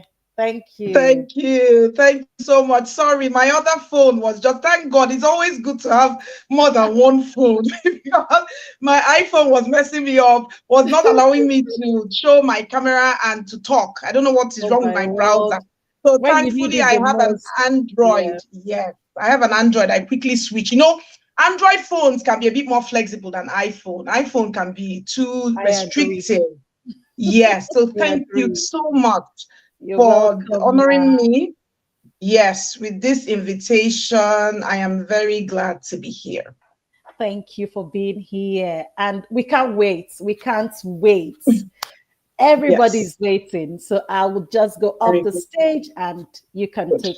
take it away, Ma. Thank you. Thank you so much, and welcome everyone to this session. This session is about the mother's role in raising global icons. Okay, this is a topic. When Oluchi gave me this topic, I was like, oh my God, this is right up my alley because this is what I am about. You know, this is what I am about, and I am raising children who are evidently by God's grace going to become global icons by God's grace, and I share my journey. I share my journey publicly on social media, the challenges, how I navigate, you know, being a mother who wants to raise global champions and icons. So let me go right into it because I see that the time is very short. I'm hoping that I'll be able to limit myself. I have so much to say. So let's get right into it. So who is a global icon? Okay, so basically a global icon is someone who is widely recognized and admired across the world for their influence, their achievements, and their impact in their field of endeavor and beyond. So basically someone who is exceptional, somebody who is excellent in whatever it is that they're doing to the extent that the world recognizes their impact and everybody gives them that recognition and acknowledgement, such as people like maybe Oprah Winfrey, Elon Musk, Leonardo DiCaprio, you know, so many people, Cristiano Ronaldo. These are all global icons, okay? And you can anybody you look at that is successful, okay? A lot of times when you go into the person's background, more often than not, you will see the role of their parents, the role their parents played in laying down the foundation for them to launch themselves into excellence. A lot of times it did not happen by chance. You understand me? Good. Success is scripted. Being a global icon is scripted. Just like Praise for always said, his presentation was fantastic. Just like he said, you know, that parenting has a manual. If you follow the principles, you're likely to get the result you're looking for. Obviously, nothing is guaranteed in life, but there are really laid down principles that you have to follow if you want to achieve any results. Okay? So social media has also made it very easy for anybody who is doing excellent in any field to come to global recognition because social media has removed boundaries in the world. As we are on social media, everybody in any country can see you as long as you have made your profile or your page public. Anybody in the world can see you. So if you're excellent in anything and you're showcasing that excellence on social media platforms, you're likely to attract attention. You're likely to attract attention by the relevant people. People are going to see you, whether it is local attention, whether it's national attention, whether it's global attention. You will attract attention once you are excellent and you distinguished yourself in excellence in any field. Okay, so and most global icons did not just become global icons. There was a journey. They went through a journey. First of all, they became very successful in their school or in their community, in their local community, and then they continue to build on that until maybe they went from their community to the national arena, then to the global arena. Okay, so this is how they came to prominence. So who is a mother? A mother is a woman who gives birth to, or who raises or nurtures a child. And a mother does not have to be only biological. There's so many women who are mothers, but they did not give birth to any child. And the mother can be biological, can be adoptive, can be a stepmother, can be a foster mother, can be a spiritual mother or a symbolic mother. So any woman, whether they birthed their child from their womb or the child came under their care through whatever means, or as long as, or even children, a lot of women even have children that are not living with them, but they're nurturing in one way or another from a distance, and they're still having an impact. So that is who a mother is. As long as you're a woman and you have a child or you have children that you are impacting, raising, nurturing, whether they are living with you or they're living away from you, or they're even virtual. There are people who have virtual children. As long as you are impacting in that child's life, you are a mother. Okay? So, and the role of a mother in raising children who grow to become global icons actually starts from when the child is born, or before, does not actually start, before the child is born. Before the child is born and before the child comes into their care. That is one aspect that people don't realize. That the value a mother gives to a child that comes under her care, that value did not just happen as soon as they became a mother. That value did not come into being or did not start existing. That value was deposited in that mother long before they became a mother. And that is where the things that help a mother to shape global icons, I say there are three things, there are three major things, three major aspects. First is the attachment piece. How the mother is able to bond with the child so that the child develops a secure attachment to the mother. The second one is the parenting style. How the mother parents the child as the child goes from one stage of development to another until they become an adult, and even thereafter. The third one is the mentorship. The mentorship a mother is able to give to their child, which is separate, basically, a bit separate from parenting style. Because parenting style, you're raising, you're building character, but mentorship, you're building the career of the child. You're mentoring the child on a career pathway. So let me start with the attachment piece. Attachment piece is the piece that actually starts long before the mother becomes a mother, long before they get pregnant to give birth to the child, or long before the child comes into their care and they start raising the child, and long before they begin to impact the child, whether the child is within their physical locality or the child is at a distance and they are impacting the child virtually or at a distance. Okay, so the attachment piece starts with how was the childhood of this mother?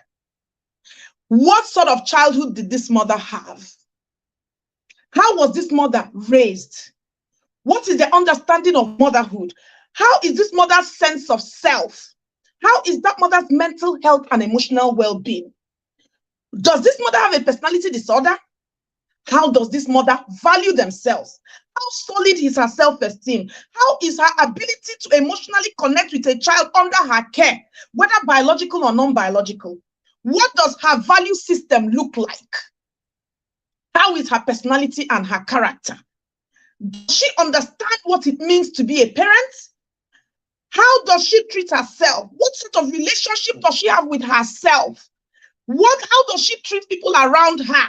What is her relationship with people? You see, I'm asking very tough questions, and what many mothers do not ask themselves or do not explore.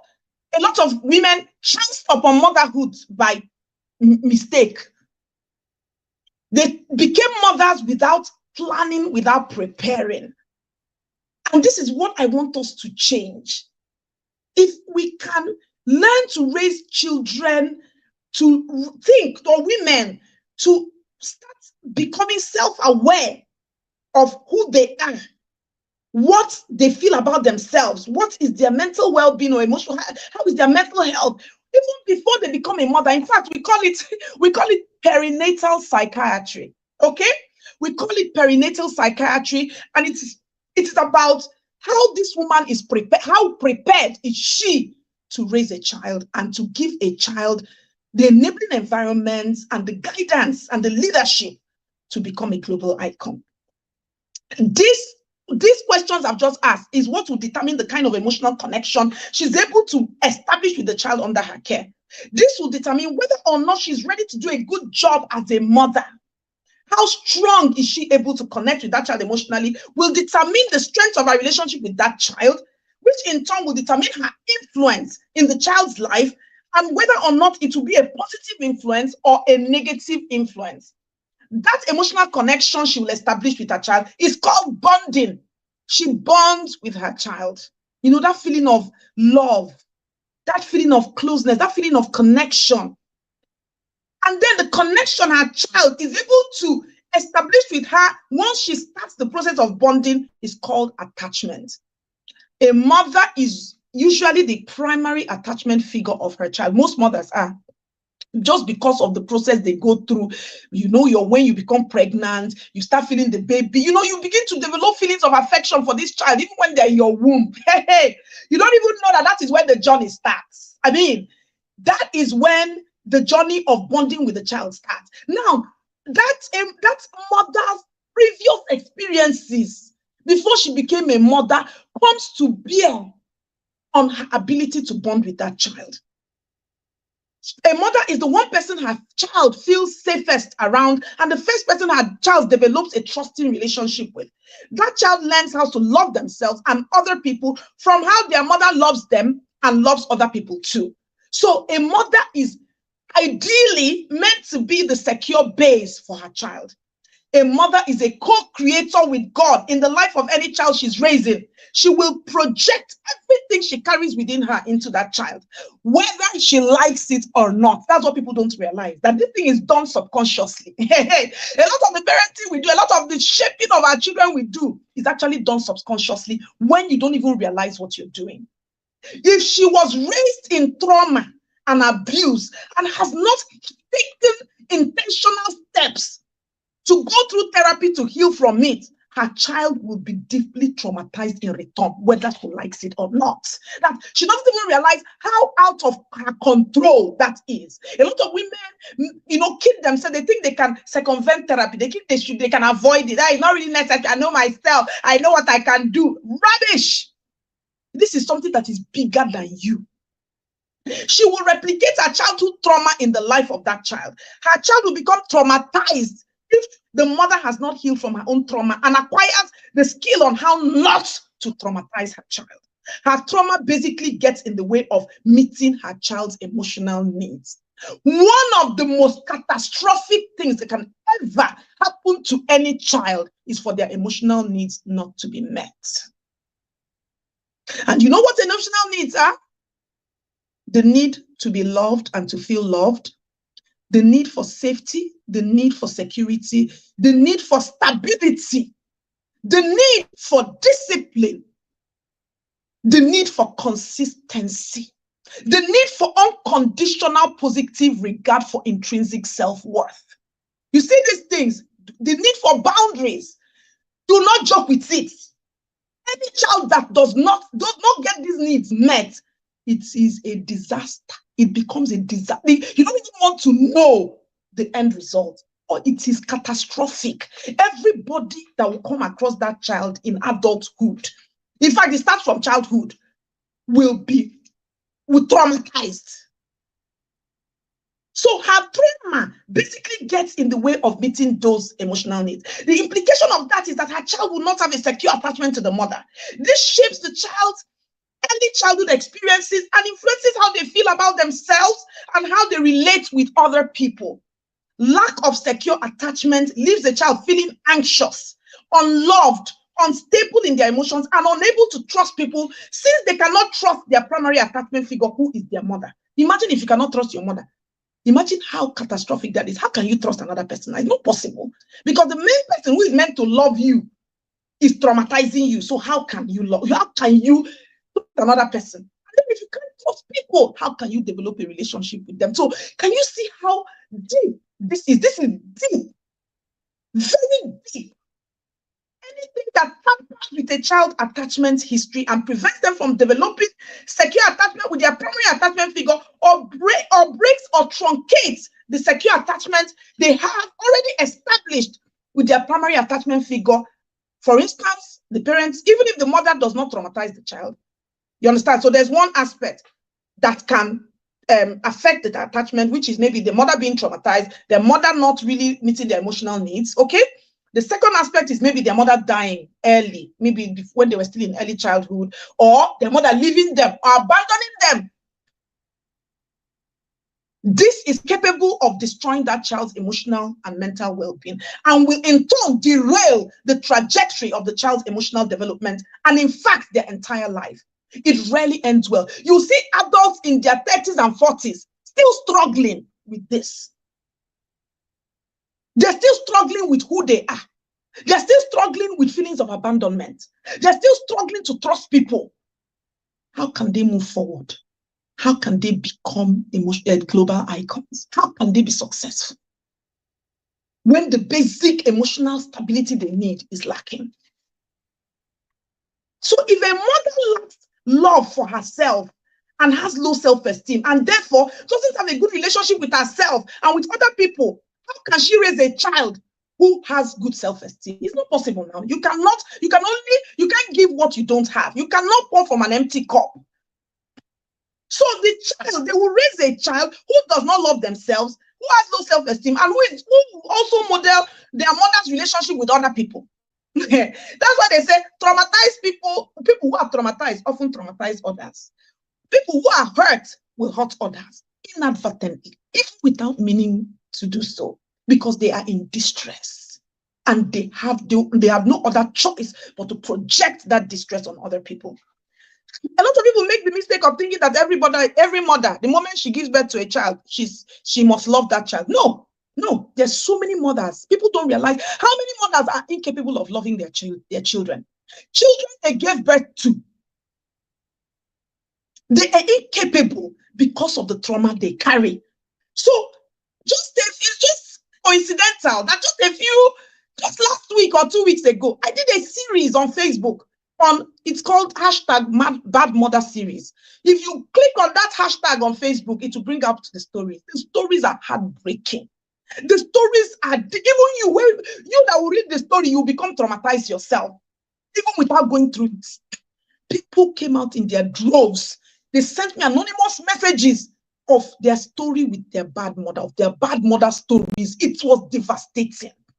Till today, they have not healed. They are still struggling, even as adults. That is what impacts a child's emotional and social development. Anything that impacts a child's emotional and social development will... Sorry, my son is calling me. Let me just tell him I'll call him back. Sorry. So anything that impacts a child's emotional and social development will impact a child's achievements and progress in life, which is what determines whether they will do well in life. How can they achieve anything when they don't feel stable, when they are not happy, when they're in distress? Not the person is not somebody that is relaxed and happy that can achieve anything. You cannot achieve anything now when you're still fighting for survival emotionally, mentally. You're still trying to survive. Whether they become successful or not is heavily dependent on their emotional and social development. Can you see how it is all interconnected, very interwoven?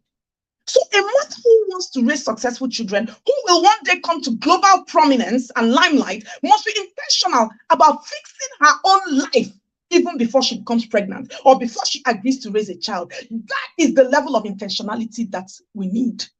She must ensure that she's in a good place emotionally and mentally. before she decides to become a mother to any child, whether biological or non-biological. She must fix her own mental health, heal from her own childhood traumas, ensure she's in a good relationship with herself. She has good self-esteem, ensure she loves herself and is full of love, so much so that she has enough love, not just for her child, not just for herself, but for her child. If she has not loved herself, she cannot love her child properly. So that she can pour that love that she's filled with into that child she's going to give birth to raise and to nurture it.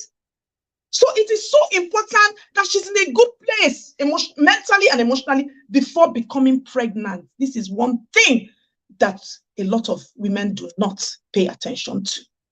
They don't. Or before accepting a child into their lives to raise, either adoptive or their stepmother or their foster mother or whatever other mother, symbolic mother.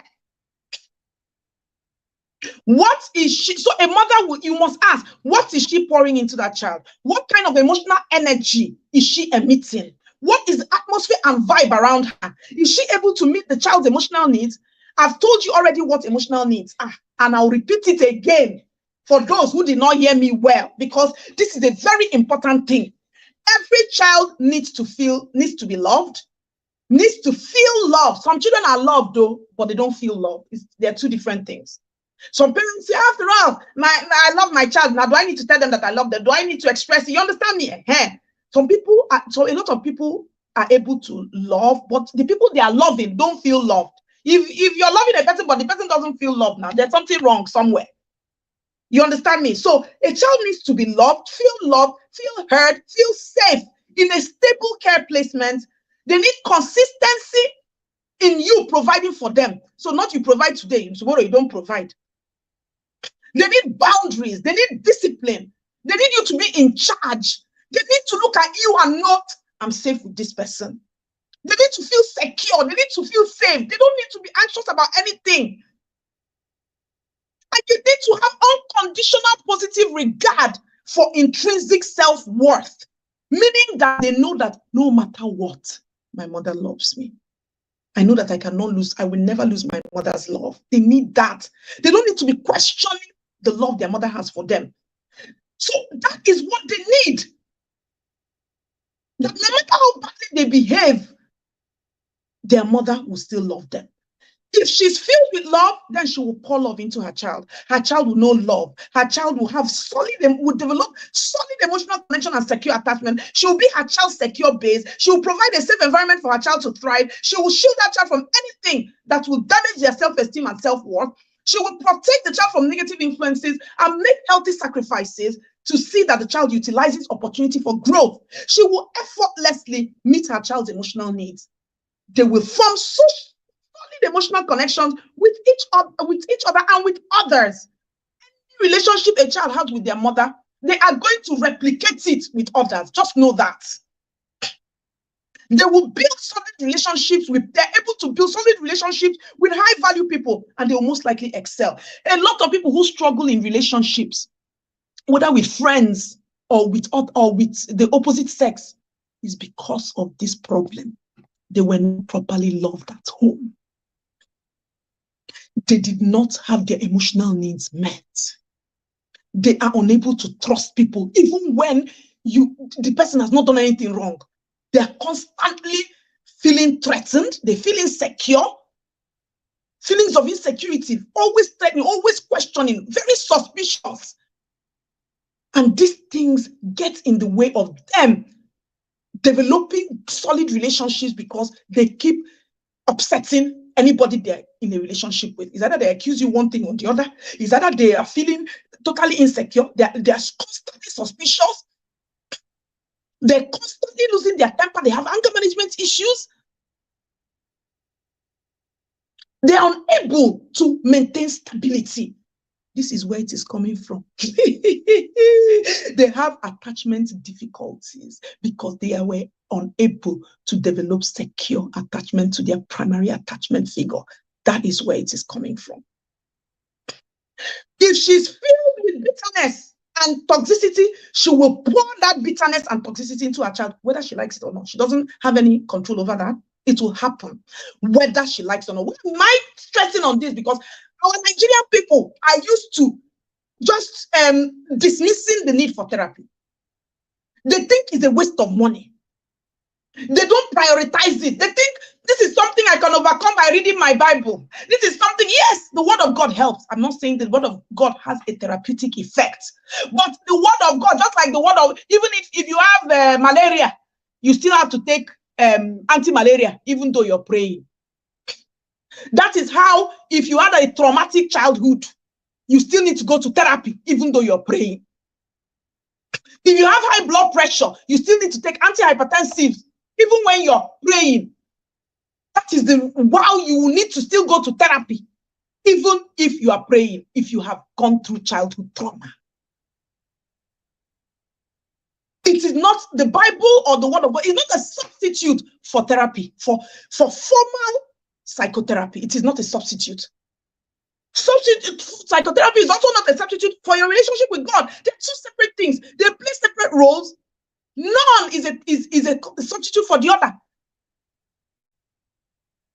So she will go through, she will pour her bitterness into her child, even if she loves her child on some level, or she will not be able to control traumatizing her child, because the only thing she knows is trauma.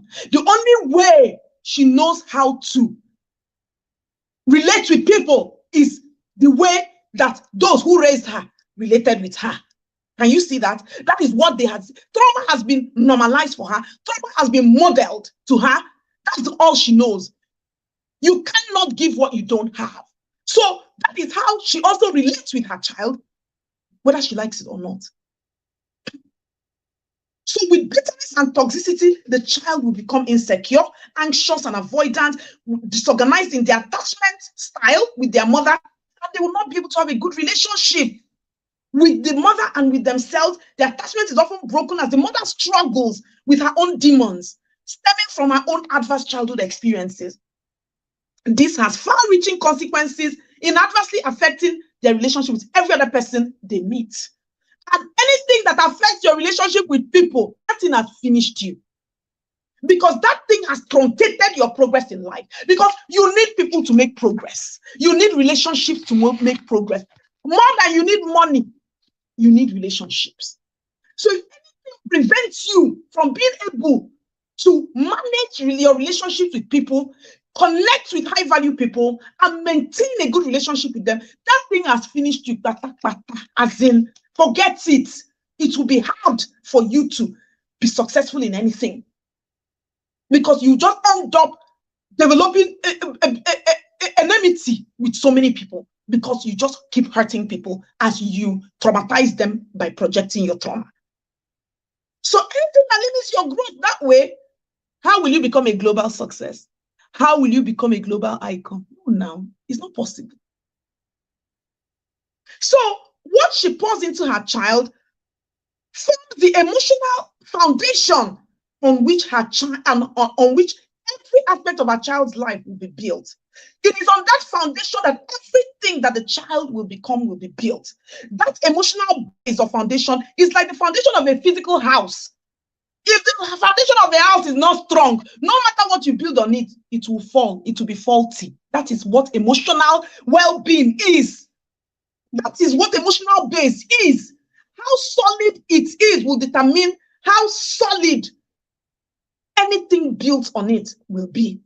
Their self-belief, their self-confidence, their resilience, their capacity to persevere and make healthy choices, take healthy risks, their capacity to form healthy relationships are totally dependent on the health, on the emotional base, which is the foundation.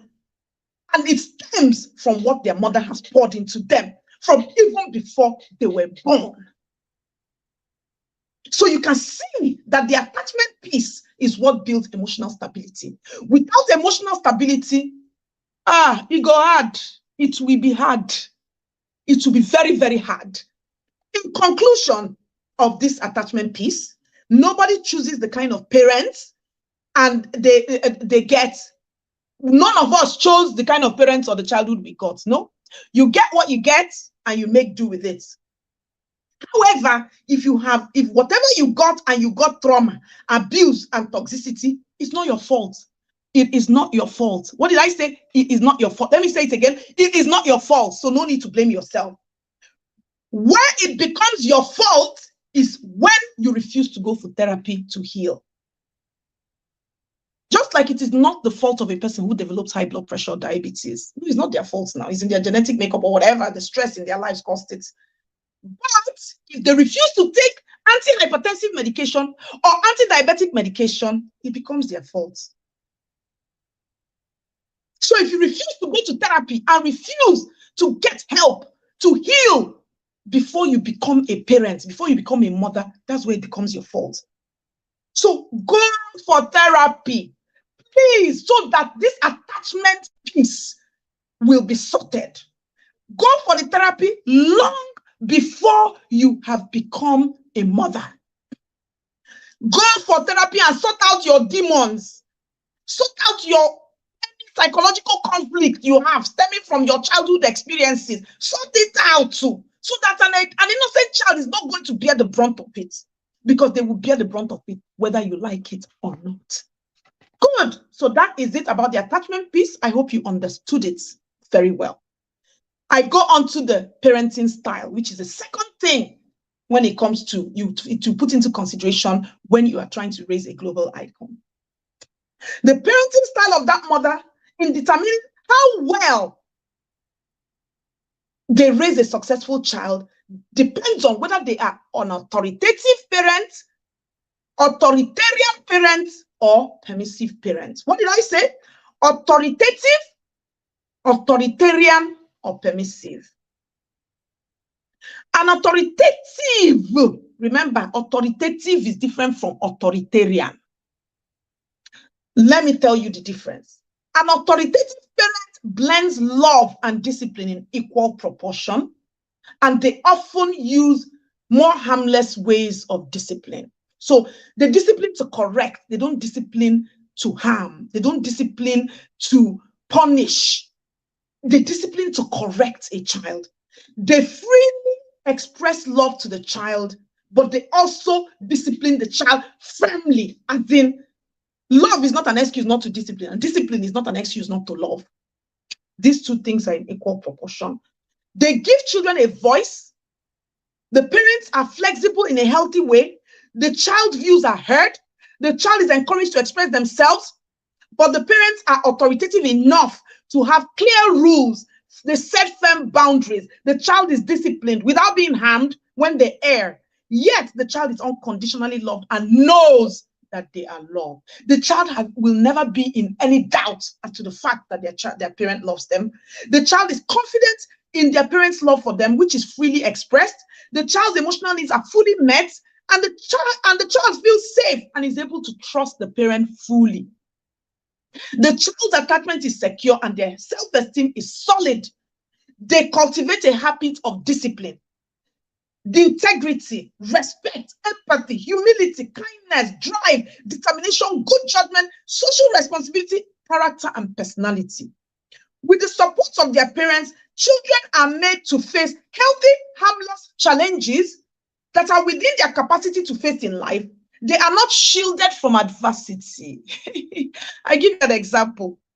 When we come home to Nigeria sometimes, when I bring my children home to Nigeria, sometimes when NEPA takes lights, and my husband says, hey, switch on the generator. I tell my husband, no, leave the generator. The children need to experience lack of electricity, small, so that they will appreciate electricity when they have it, so that they will not take it for granted. They will know that it is possible that this electricity can be taken away. I allow them. I tell them, turn on the lamp, bring rechargeable lantern. Heat, you know how Nigeria is hot. Yes. I expose them to adversities that will not kill them. It will not maim them. I have my reasons why I want my children to learn to cope, to adapt to situations that are less than ideal, because that is what will give them coping skills. That is what will give them coping strategies. That will make them grateful. That will make them not to take things for granted. That will make them not to feel entitled. I leave them like that. I say, let us all of us suffer it. I call it needful suffering, because it is suffering that builds character. It is suffering that brings out the best. A lot of parents can be so overprotective. I don't want my child to suffer. I don't want my child to. Yes, we will not want our children to suffer needless suffering. Suffering that does not bear any fruits. Suffering that does not achieve any goal. Yes, I totally agree. There is no joy in needless suffering. But there is suffering that builds character. There is suffering that leads to results. There's suffering that yields fruit. Except a seed falls to the ground and goes inside and dies to itself, it cannot bear fruit. There's a kind of suffering that seed had needed to go through in order to sprout and germinate. That is the kind of suffering I sometimes, and I do it in a graded manner, in a way that will not destroy them, in a way that will not harm them, in a way that will teach them wisdom. Because oftentimes wisdom is not learned from a place of comfort or pleasure. Wisdom is learned from a place of manageable adversity that teaches you a lesson. So the children of authoritative parents are exposed to such graded, harmless adversities because the parents know what they're trying to do. He's trying to teach them that even you don't have electricity, you can use a candle, you can use kerosene lamp. There's rechargeable. They try to cope that these things will not kill you. I tell my children that when I was in the university, we don't have electricity most of the time. Sometimes the university generator is broken. We use our lamp. I've used kerosene lamp to study, and I still pass my exam like a person who had electricity. It did not kill me. So adversity that will not kill or harm a child is important. Authoritative parents understand that. And they expose their child to those graded levels of harmless adversity so that they will learn, so that they will grow wisdom, grow problem-solving skills. They will learn how to think outside the box. In my home, we have a dishwasher, but I don't allow my children to use it. I tell them to wash their plates with hands, sorry. I have a reason. Because I want them to be able to, what if a dishwasher breaks down? You train your children so much with dishwasher, with so much comfort. What if anything happens and that comfort gets removed? How will they cope? A lot of children cannot cope without luxury. Luxury. Once you remove luxury, they fall apart. They cannot think outside the box. They cannot solve any problems. So children of authoritative parents are allowed to make mistakes. They fail and learn from those mistakes, but they're allowed to make mistakes that will not crush them, will not destroy them. You understand me? Yeah. They will learn. They'll cry. After crying, they will learn to do without that thing for a while so that they will know that you can actually live without that thing, and then before that thing is replaced for them. Criticisms are constructive, they're not destructive. You can tell a child what you just did was a stupid thing. It was a foolish thing you just did, but you are not foolish. You see, that's a different thing. Destructive criticism is you are foolish, you are stupid. Constructive criticism is what you just did was foolish, or what you just did was stupid. They're two different things. You have not destroyed the child's self-esteem by telling them that what they did was stupid. But you have destroyed the child. You are hammering or you are pulling a child's self-esteem down by telling them that they're stupid or they're foolish. You understand me? Good. So address what the child has done. Address the behavior. Separate the behavior from the child. The child is not. The child is way bigger than that behavior. The child is still learning. Cut them some slack. So criticisms are constructive, they're not destructive. They are lovingly supported, never to give up. Praise is given to them when they do get things right. So they're not just criticized constructively, they're also praised when they get things right, so that they feel a sense of accomplishment, they're happy. And they know they can count on their parents to show up for them if it becomes too much, if any challenge becomes too much. Children are given very age-appropriate tasks and chores to do at home, so that they can be useful to themselves and to the society. They're respectful, confident, value others, members of the home and to the society. So they grow in confidence about their ability to surmount challenges and come out the other way. The authority the parents have over them makes them accountable for their actions. So their parents hold them accountable. Consequences are put in place. Healthy consequences are put in place for when they mess up. They don't get away with misbehaving. And so they learn to be responsible for their actions. They learn to be sensible. This is a great recipe for becoming successful and for raising global icons. They must be responsible. They must have a sense of holding themselves accountable. They must know that they must be able to say, this is my fault. Except they say this is my fault, then they cannot learn from their mistakes, and then they cannot learn to do better. An authoritarian parent, I've just described an authoritative parent. An authoritarian parent, on the other hand, is about harsh discipline with no expression of love. While an authoritative parent mixes love and discipline in equal measure, an authoritarian parent is all about very harsh discipline and not much expression of love. The idea of love is just providing for the child's material needs. So they give you food, a roof over your head, send you to school, pay your school fees, buy clothes for you. Just those things, once they've done it, to them, they've met your needs. They don't understand that a child has emotional needs. No effort is made to be intentional about meeting a child's emotional needs. Their idea of love is providing for the child's material needs. They do not give the child a voice at all. Rules are rigid and inflexible. The child's opinion is not even asked. Even when it is age appropriate that the child should have an opinion on anything, they don't ask. Parents have all the power. The child is utterly powerless. The child is not heard at all. The child cannot express themselves, else it will be seen as disrespect. And they're severely punished. A lot of Nigerian parents are authoritarian. A lot of children were raised in Nigeria, but that are adults now, were raised by authoritarian parents. They don't have a very good relationship with their children because of it. A lot of their children are deeply traumatized because of authoritarian parents. The child is disciplined, actually in a very harmful manner. Their emotional needs are not met. The child does not know if they are loved or not, because the expression of love is not encouraged. Many parents in the past generation do not tell their children, I love you. They can't say it. They think is an expression of weakness. They think it's a reflection of weakness. And that the child will take it for granted, and the child will become swollen-headed and all that. They don't understand that this is actually important for your children to hear that you love them. The child does not trust their parents' love for them, and the child has weak emotional connection to their parents. The child's attachment is not secure, and they have very low self-esteem. Criticism from parents are destructive, aimed at breaking the child's will and spirit so that the parents can rule their children, who are expected to submit totally to the will of their parents, even when they're old enough to make their own harmless decisions, even in adulthood. The parents are still the ones making the decisions for their child, even in adulthood. So as adults, they cannot trust their own judgment. They're often indecisive, never sure of anything because of low self-confidence. They're not used to decision making because the parents have always been the ones to make the decisions. They trust outsiders more than they trust their parents. They can't wait to leave home. Home is toxic. They live in fear all the time because of fear of severe punishment and repercussions. Those are the kind of children where the moment they leave home in university, hey, they do and undo. They will take to drinking alcohol like there's no tomorrow. They will party and party and party like it is going out of fashion.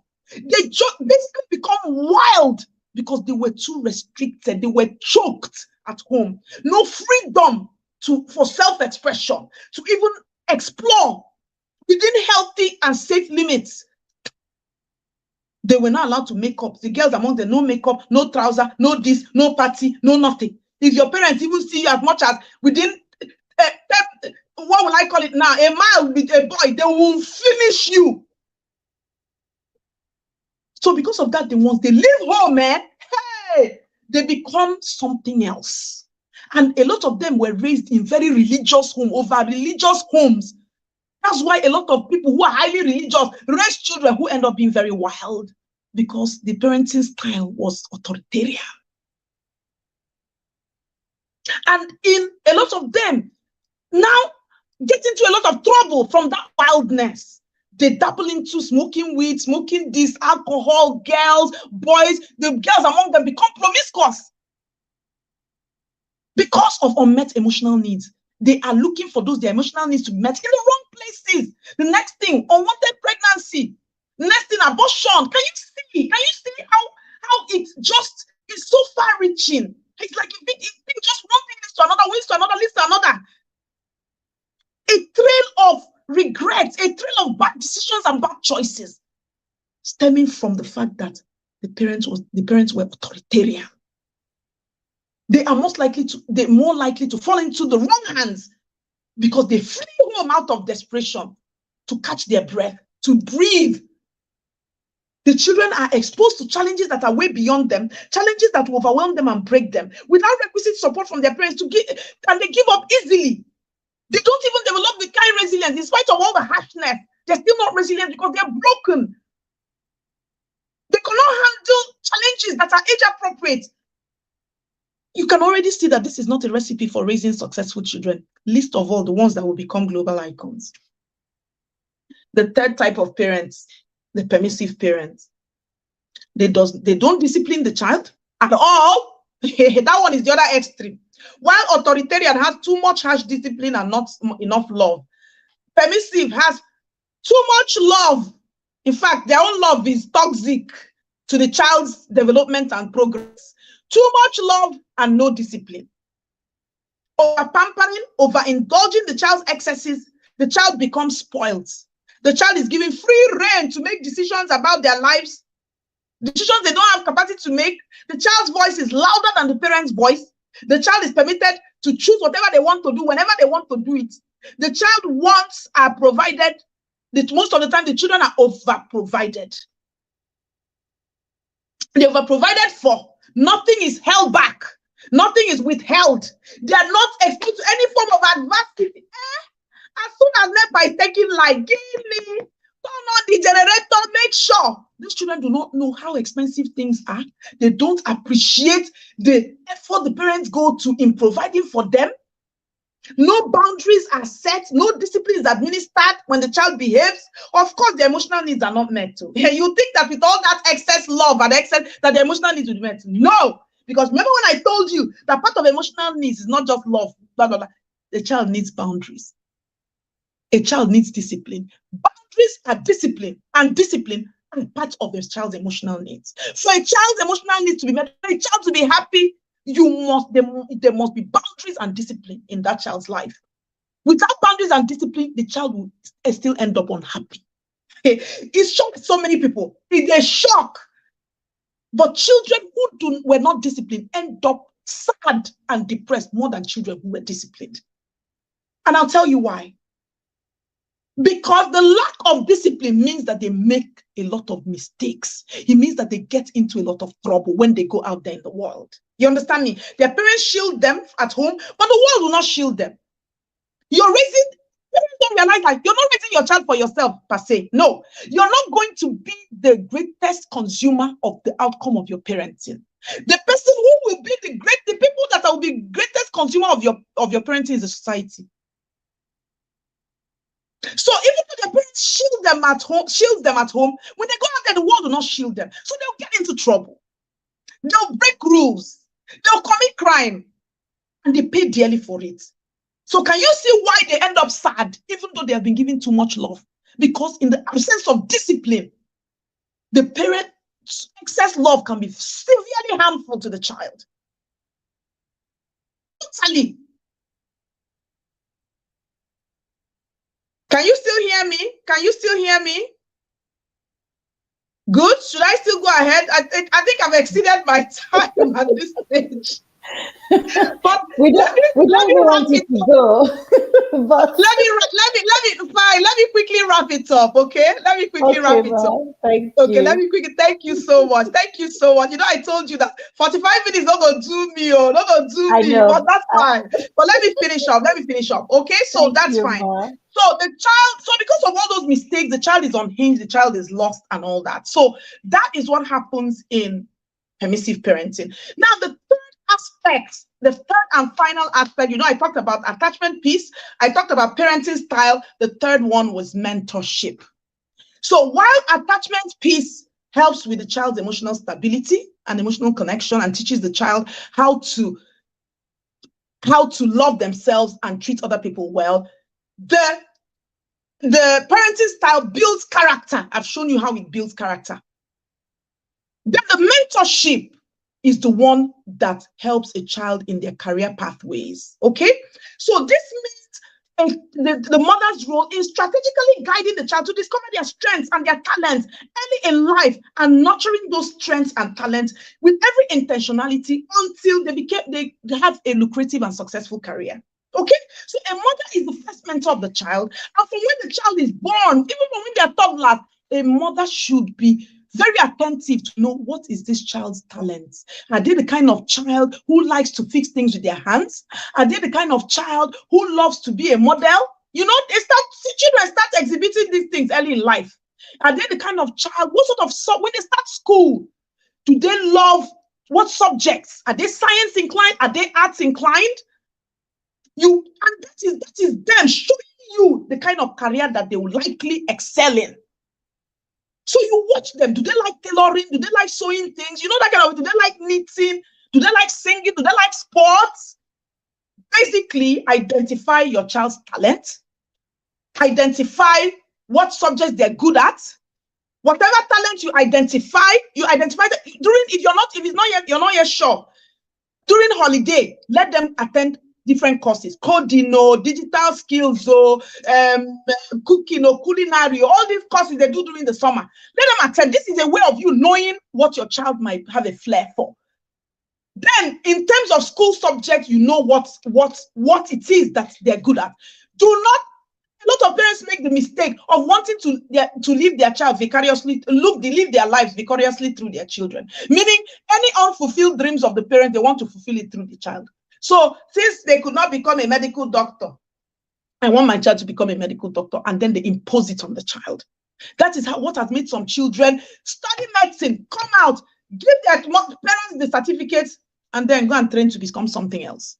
Follow their dreams because their parents forced them to do that. So let me not waste too much time. The summary of it is that you have a role in the attachment piece, in the parenting style, in the mentorship of your children to get into a career pathway or develop skills, do both at the same time, both career, academic career and skills, so that when they graduate, if they don't get a job in the academic career, they'll use their skills to set up themselves in a business. And this is part of you raising a global icon. So thank you so much for giving me audience. I really enjoyed this. Oh Thank you so much, Ma. Like, I believe people couldn't even type. My notes is full. I know this is not a cliche. My note is full. I've written and written and written. It's like this is a whole masterclass in itself. Like, yes, you can close and share the grace and go. Thank you so much, Ma. Thank you. No problem. I believe every mother on this call, please let me see what you've learned in the comment section. Yes, share one thing you're going away with from this section, because this is, in fact, if you put yourself, x-ray yourself through this session, there's so much that you would begin to find when you reflect on your own journey as a parent. Honestly, thank you, Ma. I don't even know how to thank you for this session. Started by talking about success is scripted. If anyone tells you there is no manual to raise your children, it's a lie. There is a manual. Those people, will say, those days, I was just picturing a lot of things from my childhood as well. And when you talked about therapy, that is so, so profound. A lot of us in Africa, Nigeria to be precise, if we can be truthful to ourselves, we will know that many of us were raised by authoritarian parents. There was no kind of love. It was just more provide for you. In fact, sometimes you're not even provided enough, because we say trauma is not what happened to you. Trauma is also what should have happened to you that didn't happen.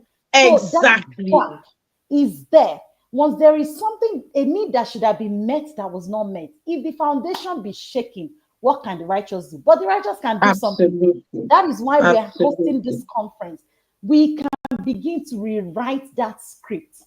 And I just love how you put us as mothers on the spot, saying, start with yourself first. Parenting like I've learned, is about me as a mother. I'm a mother to three. Parenting is about me. How have I rescripted my mind from my own experiences so I don't project the same trauma that I've experienced on my children? So Of I believe course, we've very learned not important. to, yeah, we've learned not to break, we've been encouraged today, inspired today to break that cycle of trauma. Let it stop with us. Yes, Let yes, it stop with us. And it one. starts by being intentional. Everything you've been taught here, don't listen and just go away. Go and sit back. This will always be on YouTube. Come back and listen to this session, and listen to this conference over and over again. Thank you. Thank you so One. much. Please share what you're learning. Okay, so I see Nkiru Ella says major consideration in raising global icons, attachments, peace bond, parenting style, mentorship. That's it. Absolutely. There are manuals for raising children. Thank you, Florence. Yeah. Okay. Oge Nkemelu says, I am an authoritative mom. Now I can be the best of a mom. Yes. It's a continuous process. We keep It working on is. ourselves. It's not a one-stop journey. You continue to improve on yourself. Yes. A mother filled with anger and toxicity pours same onto their child. Exactly, Kiru. Yes. We cannot give what we don't have. Healing is a big requirement for personal growth. So, in Mm-hmm. fact, this is such a foundation for every intending mother, or if you're already a mother, you can also start all over again. You can start all over again to rediscover yourself, identify where you're struggling, the areas you need to improve upon so that you would raise children that can thrive, not children Exactly. who are so coward and can easily be bullied. The world we live in now is for the bold and loud. There's no space for Mm-hmm. timidity. There's no space for mediocrity in today's world. You are either ready to, be there in the global space and play the game well, or you will just be relegated to the background. And I believe we're all here because we want to raise children who would occupy and make impact in the global space. Okay, so it's time for questions. If we have questions for our speaker, let's do that quickly now. If not, during the panel session, we can still ask questions. Okay, Of yes. course. Thank you. Florence says, I encountered authoritarian parenting trauma. Thank you for being so truthful and vulnerable. Many of us did. In fact, for me, I went through Yes. therapy. I went through a healing process before I realized, because Yes. my first one was more like the lab rat, because I started Yeah. parenting as well without really knowing much. And I just found Yes. myself firing anger on my first son, hitting him for no Yes. reason. But now I know Yes. better. And the other two, of course, I'm now a very intentional parent. So I can tell you, I've walked this journey that our speaker has just told us about. I thank God for the training on emotional intelligence that made me become aware that I cannot give what I don't have. Absolutely, Florence. That is amazing. Very Emotional important. intelligence is very important. We need to heal so that we don't bleed on those who didn't cut us. Our children didn't cut us. Let's not bleed on them. And it's not our fault. As we've heard today, it is not your fault. We didn't choose our parents. We didn't choose how they raised us, but we can rewrite that script. You can flip a Exactly. new page today and take that pen and begin to write, what kind of parent do I want to be and what kind of legacy do I want to lead for my generation and generations to come. Any questions? I'm not seeing questions in the chat. Oh, it made you marry early. Yes, because you were seeking the love Yes. that you didn't have. You were Yes. seeking that Yes. emotional need that was unmet. Yes. That's what happened. So, yeah, thank you for sharing that. And what we've learned today is helping us as parents to begin to retrace our steps, to know those areas where we are missing it. Discipline is an integral, there has to be balance. Absolutely. There has to be balance between love and discipline. Both of them work in synergy to help us.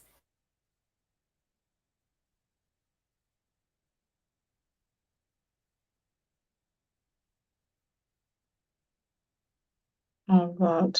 Looks like this thing is frozen. Hello? Oh Jesus Christ.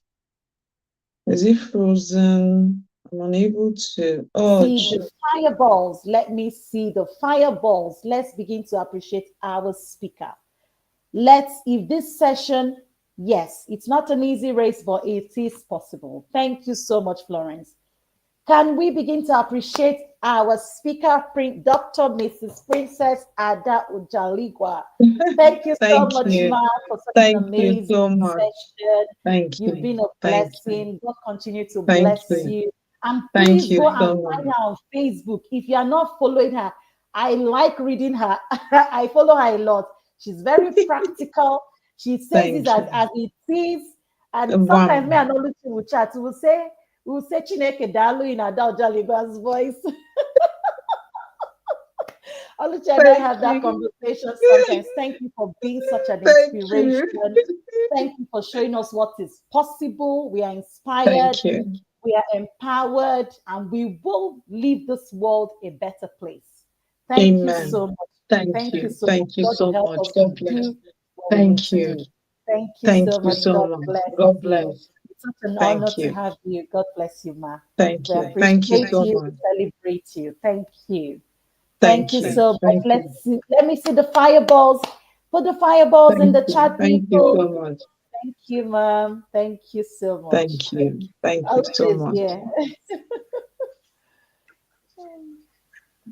All right. Why am I not seeing fire emojis in the comment section? Why? Exactly. We want to see your appreciation in form of fire emojis. That is when I know that you are feeling what I'm feeling. Actually, please fill the comment section with fire emojis, because just like Chinwema said, this is a full masterclass. Like I told you from the onset, we went out to get the best, because we want you to be fully equipped to go and implement and raise global icons. Yes. So prepare your questions. We are going to have a panel of discussion after the next speaker. I just breeze in to say this, and I will breeze out while our moderator continue with what she's doing perfectly well. Thank you, Princess Ada Ujaligwa. It's an honor to have you share your wealth of knowledge. Thank you so much. Thank you. Thank you so much. Thank you. Thank you so much, and God bless. Okay. God bless you, ma'am. So how do I leave from here? Do I just say leave? Yes, just click on the leave X below. Smashing.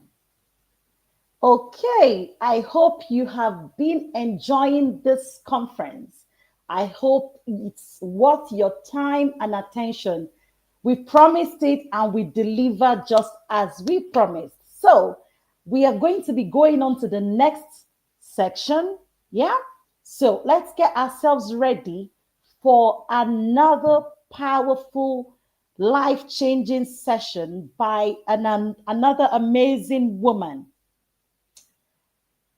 We're bringing you Blessing Egwom, who she will be the next speaker. And I believe that by the end of today's session, you must have experienced a paradigm shift in how you have been perceiving life, in fact, the change will not just be for you to raise your children as global icon. It will also impact you as a parent or as a parent-to-be to also raise yourself. Yes.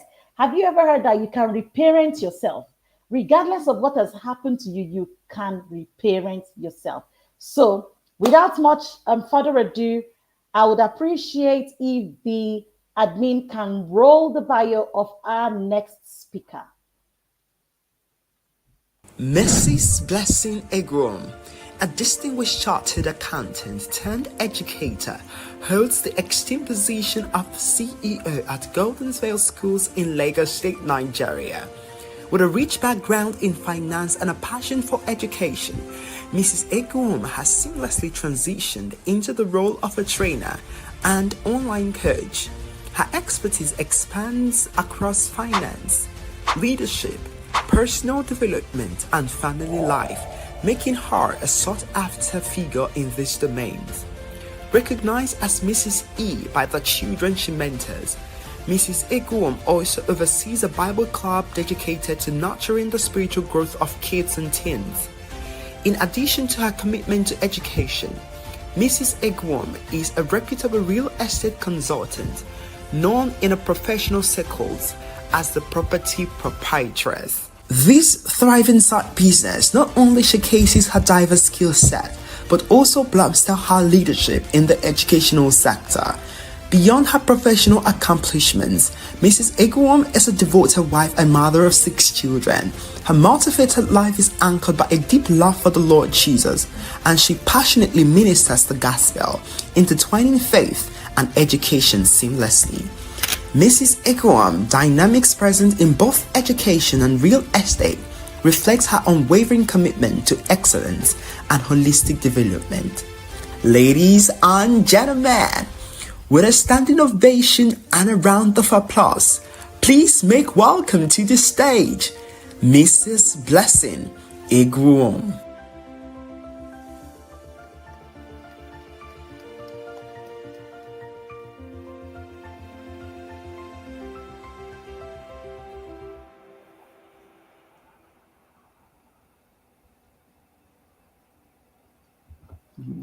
Good evening, Mrs. E. Wow, good to be Honored to here. having you. Welcome, Ma. We appreciate Thank you. Thank you for honoring this invitation. Thank you so much, Mama. Thank you, Ma. You look amazing. Wow. It's been an amazing conference. Honestly, I feel like sitting down listening. I mean, I've been following Chidalo family, the fire she put on the internet a few days ago. Oh, PF was awesome. I mean, thank you, Oluchi, for having me, for bringing me here. I'm excited. I'm sure everyone on this conference is excited about what is happening already. Yes, we are here to rub this mind, have these conversations because it's needed. It's really needed. Thank you for doing this. Oluchi, thank you for doing this. Okay, so I'm giving to talk about the role of schools in raising global icon. You see, there's no way we can get all this done if all the aspects of the communities that are supposed to be part of this don't get involved. And so we've looked at fathers, we've looked at mothers, we're looking at the role of schools in raising global icons. And I'm happy because at the beginning I saw we have lots of parents, teachers, and even school owners. And I'm very, very excited that we're here to rub minds. We're here to have these conversations. And we've had a lot of definition about who are icons. And my slide says that icons are individuals who create significant impact and inspire others in their fields or community. And so for me as a school, well, you heard that I became from a chartered accountant, I became a school owner. That's something that some people ask me, how did you now become a teacher at the end of the day after working as a chartered accountant, as an auditor? You see, when I was growing up, my principal in the college, in the secondary school, told me to go and become a teacher because I will gather children, I will teach, or I do theater arts. And I said, no. Growing up, like we just had, your parents want you to be something. They want you to read, to either be a medical doctor, a lawyer, an accountant, something big. So in the village, I grew up as a village girl. So in the village, when they call their name, they will add those your titles and they are proud. And so I went to study accounting. But you see, purpose brought me to become a teacher. And I can let you know that I'm so excited that I'm a teacher today because I feel so happy that I'm fulfilling a purpose. This is Purposeful Living Conference, and I believe that why we're here is because we want to find a way to help our own purpose in life and also help others achieve their own purpose. So I came to become an educator. At the end of the day, I have to go back to wind back. And mine happened because I was able to find God. And when you find God and you could hear his voice, God can redirect you from wherever you're making that mistake. Because no matter how you look at it, you cannot get to your destination on a journey on a wrong road. No, it won't happen. No matter how far you have been on that wrong journey, it will never get you to your destination. God has a destination. Like what Oluchi said at the beginning, that there's a manual for everybody. And the manual was for me to be a teacher, but I didn't want. But today, I'm not just a school owner. I taught in my school as the first preschool teacher before I left the classroom for other teachers.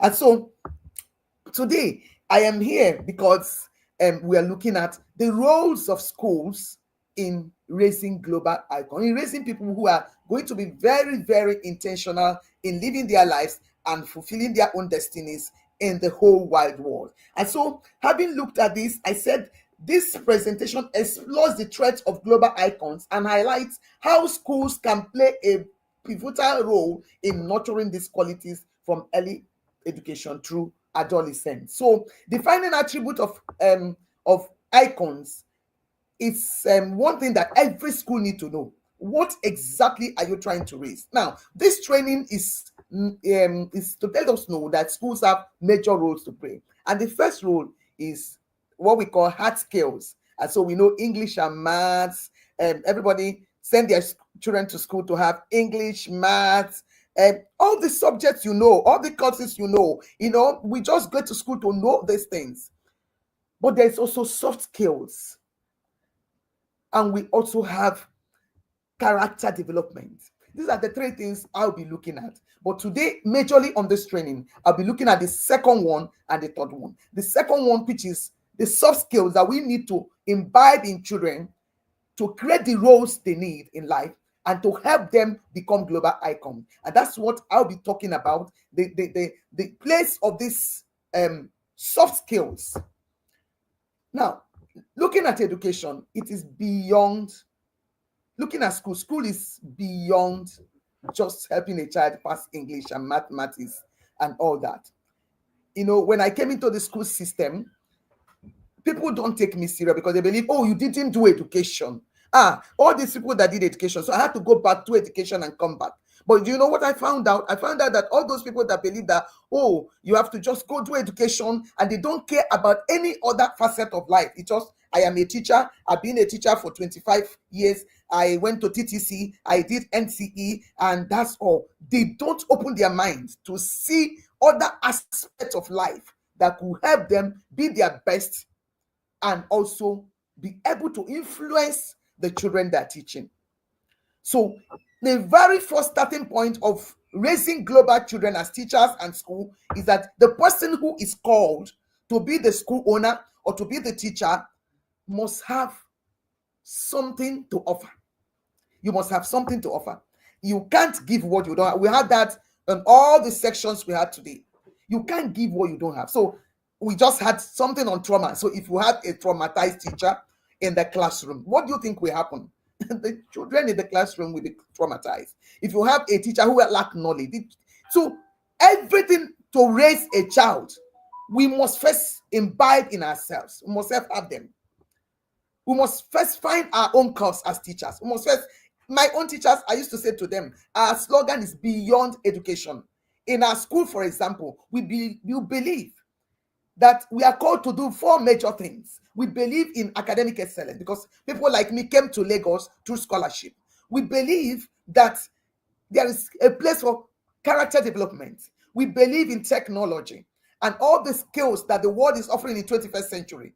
We believe in STEM, for example. We believe that technology sciences will help a child emerge. We believe in social education, traveling, doing all those things. We believe 4 major things we believe in. So we believe in academic excellence, we believe in character development, we believe in science and technology, and we believe in social education. And because we believe that this is what will help a child to become great. And I believe that is what every one of us as teachers should look at. What exactly do I have to offer a child? I took someone to a proprietary set of meeting, and a proprietress was talking, and the young guy, he's a young guy, he asked me, is this person also a proprietress? And I say, yes. He said, and I asked, why you asking? He said, because I don't see him offering anything to me. And I was shocked. He's a young boy. He said, the way she's talking, the way she's carrying herself, I don't think what she could offer to anybody like me. And it taught me a big lesson. Even the children know when we know. They know when we have something to offer them. So as a teacher, we must understand that to develop global icons is not your village matter. We're talking about global citizens, people who will make impact all over the world. And so it's not your kitchen affairs. It's not your village affair. It is something. And if you are not someone who is looking at global perspective, how could you then raise global citizens? So I have teachers who tell me, I've taught for 25 years, I've taught for 30 years, but all they know is just the classroom. And that cannot help you develop global citizens. So we must be able to say to ourselves, I am going to evolve as a teacher. I am going to be able to learn few things. You are going to be educating 21st century children who are digital natives. And imagine that the teacher doesn't have even an Android phone. These are some of the reasons why we're having issue in our classrooms and why we can't raise children who are globally inclined. So I'll be looking at defining attributes of icons that a school need to define first of all before you are able to raise that child. Number one is that global icons make impact and they are influential. So they are people that bring groundbreaking innovations that inspire others and shape their fields. So now you have a child in your classroom. Is that child, are you making impact in the life of the child to be able to make global impact, global influence? And so I tell my teachers, I am one of the school proprietors that say to teachers, you must not only be a teacher, there are more to being a teacher. You can evolve, you can become better. You are an English teacher, you can talk to the people on the internet about your English. You can look all over the world. The social media is a global village. You can go there, learn and impact yourself. Everywhere is there for you to express yourself and gain knowledge. You can't just be in one corner of the room and make global impact. It doesn't happen. And you must understand that there is difference between credentials and potentials. Most schools focus on credentials. Oh, he passed English, A, B, C. Do you know what I've observed in our society? First class students who do not have some of these things we are going to be defining today still come out of the university. They are the one you will hear that they are looking for work. I used to tell people that my children are not looking for work. You know why? Because from beginning, I understood that they will need more than just a certification. They will need to develop their potential and skills. And I said to my parents, what I found out growing up, raising my children to become, global influence is what I'm doing in the school. I am trying to make sure that I differentiate between just a mere credential and raising the potential of a child. They are two different things. So I tell my teachers in the school, we are not raising the children just to pass exams. No, it's a mere certification. Exams and certification are very important, but that's not all the children we need. If you look at the world, the people making impact in the world, some of them didn't even go to school. We used to say to our parents that if your child passed through our school and ended in our secondary school, he might not even need to go to the university. Why? Because we are not just building credentials, we are building potentials. That inherent thing that is in you is what we want to develop. And that's what the call of every teacher. Every teacher is called to transform the life of a child. They say learning do not happen unless there's a change, a permanent change. So a child comes to me, doesn't know how to read and write. When that happens, a permanent change occurs for the rest of his life. That child will be able to read and write. In the child's character, this child is a liar. It gets to me, he learns that, oh, this is not right. And he changed from that pedestrian. For the rest of that child's life, a change has happened. So learnings happen only when there's a permanent change. And so if you are not bringing that permanent change, if you're not influencing, if you're not touching those lives to bring permanent change to them in the area of academics, character development, academics, that hard skill you want to build. But there are also many soft skills. So you are building people that will make impact and influence tomorrow. We are building people that will build lasting legacy. we listened to PF, and he was talking about fathers building legacy. Now, a child that passed through certain kind of school, certain kind of family, certain kind of the hand of a father, who doesn't even understand what legacy is all about, what impact is all about. That same child is the child that will grow up tomorrow. Like Maria Montessori will say, the man is the boy is the maker of a man. That same child is the one that will grow up tomorrow and become a man. And because that's all, he cannot give what he doesn't have. He cannot even think about legacy. Their contribution remain relevant, inspiring future generation beyond immediate gain.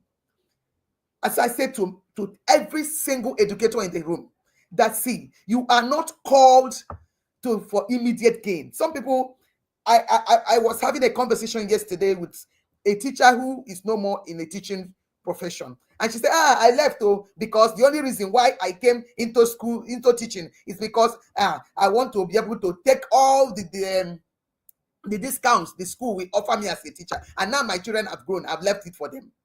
I said, honestly, if you had come for an interview in my school, I would have discovered that that's why you came. So many people who are educators today do not have the love to teach, do not have the love to impact. They are either there for one reason or the other, for the money, for maybe the discount to give to their children, maybe because of time. Something just brought them. Some men are in the educational field today because they wanted to be a doctor and they gave them physics education. And so they are here. They became educators by default. And so they are already passing through so many dysfunctional systems in their own life. And so when they enter the classroom, a child is talking to them and they're saying, is it because I don't blame you? Is it not because you find me here as a teacher? It's not the child's fault, please. It's not the child's fault. You are raising someone who will leave a lasting legacy. You also need to leave a legacy for the child. Then authenticity and integrity is another reason. We're talking about soft skills that we are trying to develop. These are the features that icons carry. They are not trying to replicate another person. They are original themselves. Oluchi said that we denature children. We remove them from the original plan of God. But as a school, when we are building these icons we are talking about, we're looking at how authentic should we make these children remain? How authentic? Because if I want them to become another person, then I've missed it. So these icons that we're talking about, these are the attributes that the school need to look at before even preparing the curriculum. Because that's where we're having issue in Nigeria. Our curriculum is something that is so, I don't even know how to say it. I don't know how to approach the government to think about the future of our children. How can you be teaching a child in the classroom or in the university computer science, and there are no computer science in the classrooms? There is no computers in the classroom. You are teaching a child to go and write CBT exam in JAMB. The school where the child is coming from do not have a single computer, or just two, that 10 people are sharing. And I mean, the system itself makes us sometimes to forget that we are not just in this part of the world. We are going to compete with other human beings outside the world, outside our own station, outside Africa. And how do we make these children to be relevant to other nations of the world and in the world at large? So we must build them to be authentic and have integrity. We must build children with uniqueness and recognitions. Every child is unique. Every human being, as a matter of fact, is unique. 8 billion people on earth, and nobody has the same fingerprint. God took time to create every single person. So in this journey as a school or as a teacher, these are the uniqueness of icons you are trying to build. And so you can't do this if you don't have this. If you're not somebody thinking about impact, thinking about legacy, thinking about being authentic and having integrity, or being unique in what you do, you might not be able to build a global icon. Schools should wake up. Schools should wake up. Educators should wake up. Because what God has called us to do is much more than any other profession you can think about. We are here to influence as leaders. We are here to make impact. We are here to change and, to bring out the best from that child and make that child a global citizen. Okay, so as we move, my next slide. Oh, where did I go to? This way. Okay, I'm here. Please let me change the slide because I don't know where I touched. Okay, so looking at what can schools do now, these are ways to build all those qualities we talked about. Number one is that we must go beyond academics and build these qualities we're talking about. Number one is critical thinking. Please understand that the reason why we do English, maths, all that is because we want the child to grow the reasoning capacity and have what we call critical thinking and problem solving skills. I don't want to build a child who has first class, but anytime there's problem, he will call me. No, I don't want to have that kind of child. So I said to my children,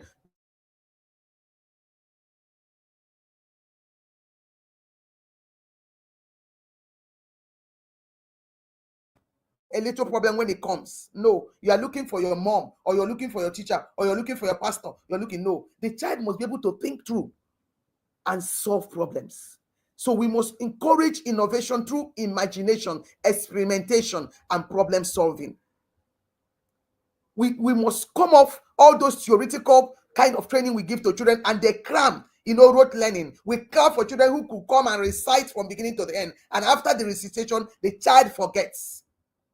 The role of a teacher is beyond that. And that's why I know that in even preparing our report card, we have the cognitive area, we have the motor skill and psychomotor skill and other areas, because the child is a human being. The person you are trying to raise is not a robot. So he must learn to think. The difference between people who are making it in life and people who are not making it in life is that they could think and solve problems. The reason why multinationals, big companies that really, they are not just looking for your certificate, they put in different tests, is because they want to see if an opportunity, if a challenge comes, how would you think towards it? We must raise children who could think for themselves. We must not think for them. Our duty is not to think for our children. Our duty is to raise children who will be able to think for themselves, act for themselves, and provide solution to their own problem. They must be independent at doing this. And so for anybody to say, imagine tomorrow to become a global icon and he could not solve problems, the world is full of troubles. The world is full of problems. And they're looking for who will help them solve it. And that's why everyone who is a problem solver and a critical thinker will be at the top. Because this world is full of troubles. And any little way you could solve that problem, you are set apart. You become outstanding. Because the world is looking for who will help them solve the problem. So, as schools, we must encourage critical thinking and problem-solving skills for our children. We must not just think that mathematics, for example, is just for us to solve. One guy said why he doesn't like maths, they will say, solve this problem. I don't know if you have seen where mathematics teachers set questions. They say, solve this problem. And that's exactly what math is supposed to do for a child, for example. It's supposed to teach the child how to solve problems. But we think the problem the child needs to solve is X, Y, and what we put on the board. It's trying to task the child's brain so that the child will know how to think. And so we need to understand this. Collaboration and communication. They said collaboration and communication is the 21st century skill. So no, competition is 19th century skill. A child must be able to collaborate. And that's why the kind of education we must do is not that kind of setting where we put and then we are spoon feeding them. No, we must group our children, give them tasks to collaborate, give them tasks to communicate with each other, because it's so important. And if they don't do this in school, how will they do it when they leave the school? Collaboration is a 21st century skill. And children must learn collaboration. They must learn that collaboration and communication build social skill and social capital. And if you want to be successful in life, you will need social capital tomorrow. And if I cannot collaborate, I cannot communicate, how will I be able to build with me? The people that you have in your classroom today, the children who are in the same classroom today, they grow up as peers, they grow up as colleagues, but tomorrow somebody among them will become the governor of a state. If he has not built relationship, has not built collaboration, he might not be able to talk to that person, though they went to the same school. So we must teach collaboration and communication skills. At school, we must teach decision making and adaptability. Ada was talking about the suffering that yields fruit. A child is changing a city and the parents are fidgeting. A child is coming into a new classroom. The parents are fidgeting. Who is going to be the teacher? Allow the child adapt. Allow the child face that teacher and get to know the teacher. These are some of the things that our parents do. They come and say, "Oh, who is going to be the next teacher of the next class?" Why? He's afraid the child might not be able to adapt. Adaptability is the 21st century skill. Every child needs it. If you're a teacher today, you must give your children work that will help them adapt. You must expose them to those kind of places and and situations that need adaptability, so that when they go to the outside world, they can adapt. I used to have one guy in the past that over pampered the children, and I mean, finally, they, most of those top men, they will leave them to go and school in outside Nigeria. And so I was on the train station in the UK, and I met that girl. She has slimmed down. In fact, she was so full of frustration. You know why? She has never suffered before. And now you throw her everywhere she was going in Nigeria. She was being carried in the car everywhere. Now she's over there. Even with the money they send her, she has to take train. She has to do a lot of things by herself. And she just emaciated overnight. Because we are not allowing our children to learn how to take decisions by themselves and adapt to situations of life. As a school, it's our responsibility. And so we must create curriculum that allows this. We must create curriculum that allows the children be decision maker, even in your classroom. And that doesn't mean that you will allow them to do anything they like. What we call organized control. Okay, logical reasoning and troubleshooting. I think I've said that. Use logic and evidence to evaluate problems systematically and efficiently. Time management and organization. Some children do not know how to manage themselves. In fact, if you join our school, the first thing I teach in our PAM team time is self-awareness. Every child will do an assignment on my weaknesses and my strength. Why? If you don't know yourself, how do you want to impact your world? If you can't manage yourself, you can't manage your time, how do you want to influence your world? How will you become a global citizen? So it's so important that we teach our children organization, time management, self-management. These are very, very important things that every school must pay attention to if we must raise global citizens. Please, let's move to the next slide. I think my slide is almost there.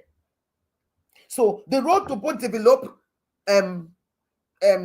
soft skill and build global citizen does not just end in just there. There's character and personal development. See, let me tell you, a child who is first class but lack discipline will still not do well. Do you know that if you build character, the child, it automatically transit to a very wonderful result in the child's academic? I will give you an example. My first child was not academic when he was younger. In primary school, he wasn't winning award. He was not even, no. And I needed him to win award like others are winning. I kept, then I wasn't even a teacher. I'll beat him. Why didn't you? The people that have AAs, are they two heads? You know how we mothers talk, until I learned better. But the man asked me one day, I went to audit, and I was complaining, and the man asked me, what is your child good at? I said, I don't know. And I came back and I started asking my child, what are you good at? And that was how we figured out that I can put him in skill, and I put him in music. And through just learning music and learning how to sit down, discipline yourself to learn that music, discipline yourself to learn, those things.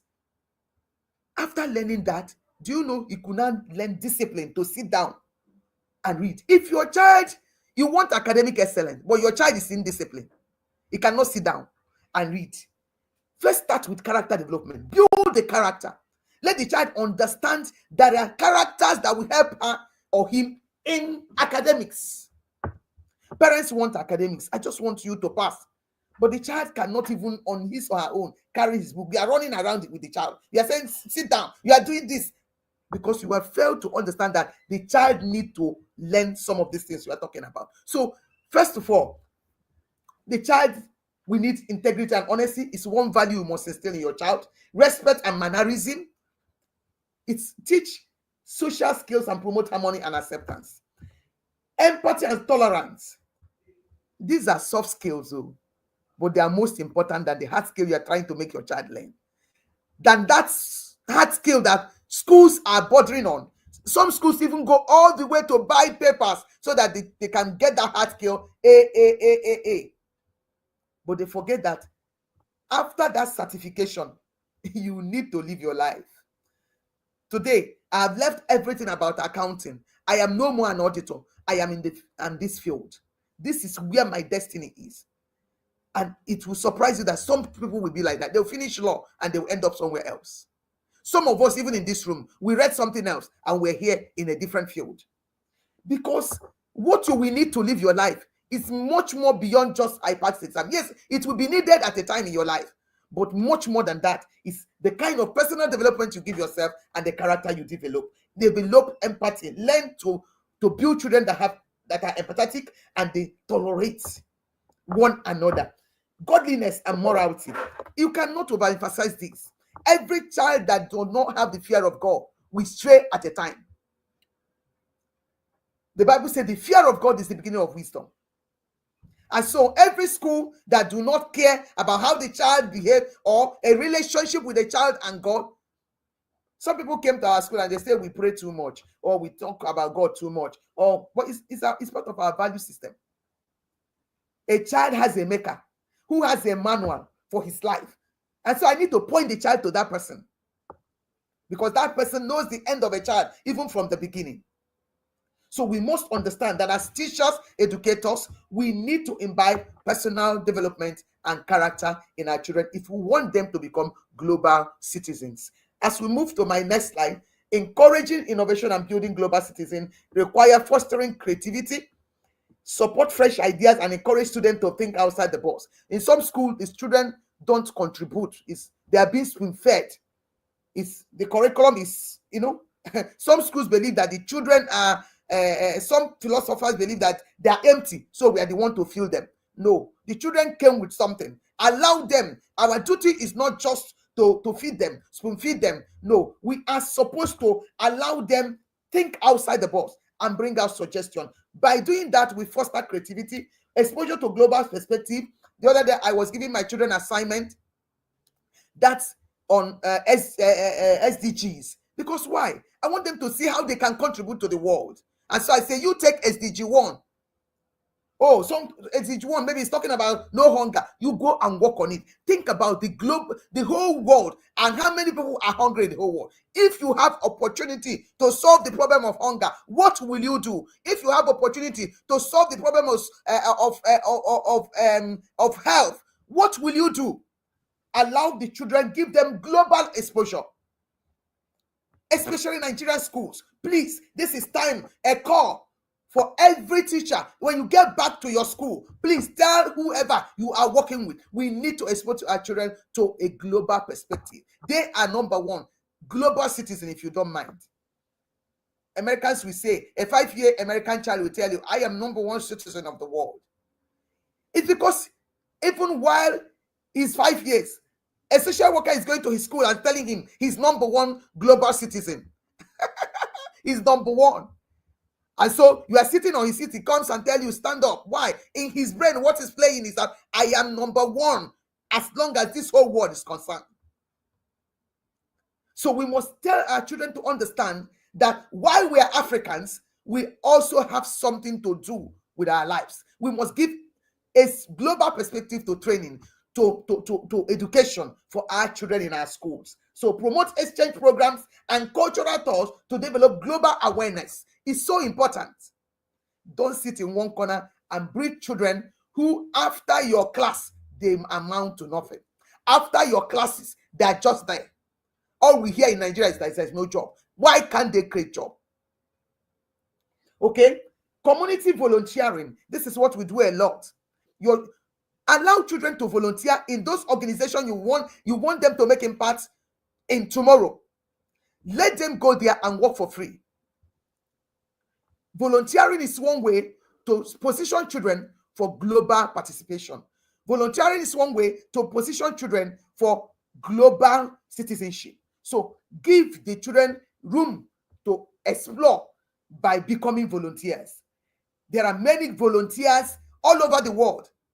There are many SDGs that allow children to volunteer. USD, ECOWAS, all these organizations, they have volunteering system that you could use to allow the children in your school to volunteer, to work, just go free work.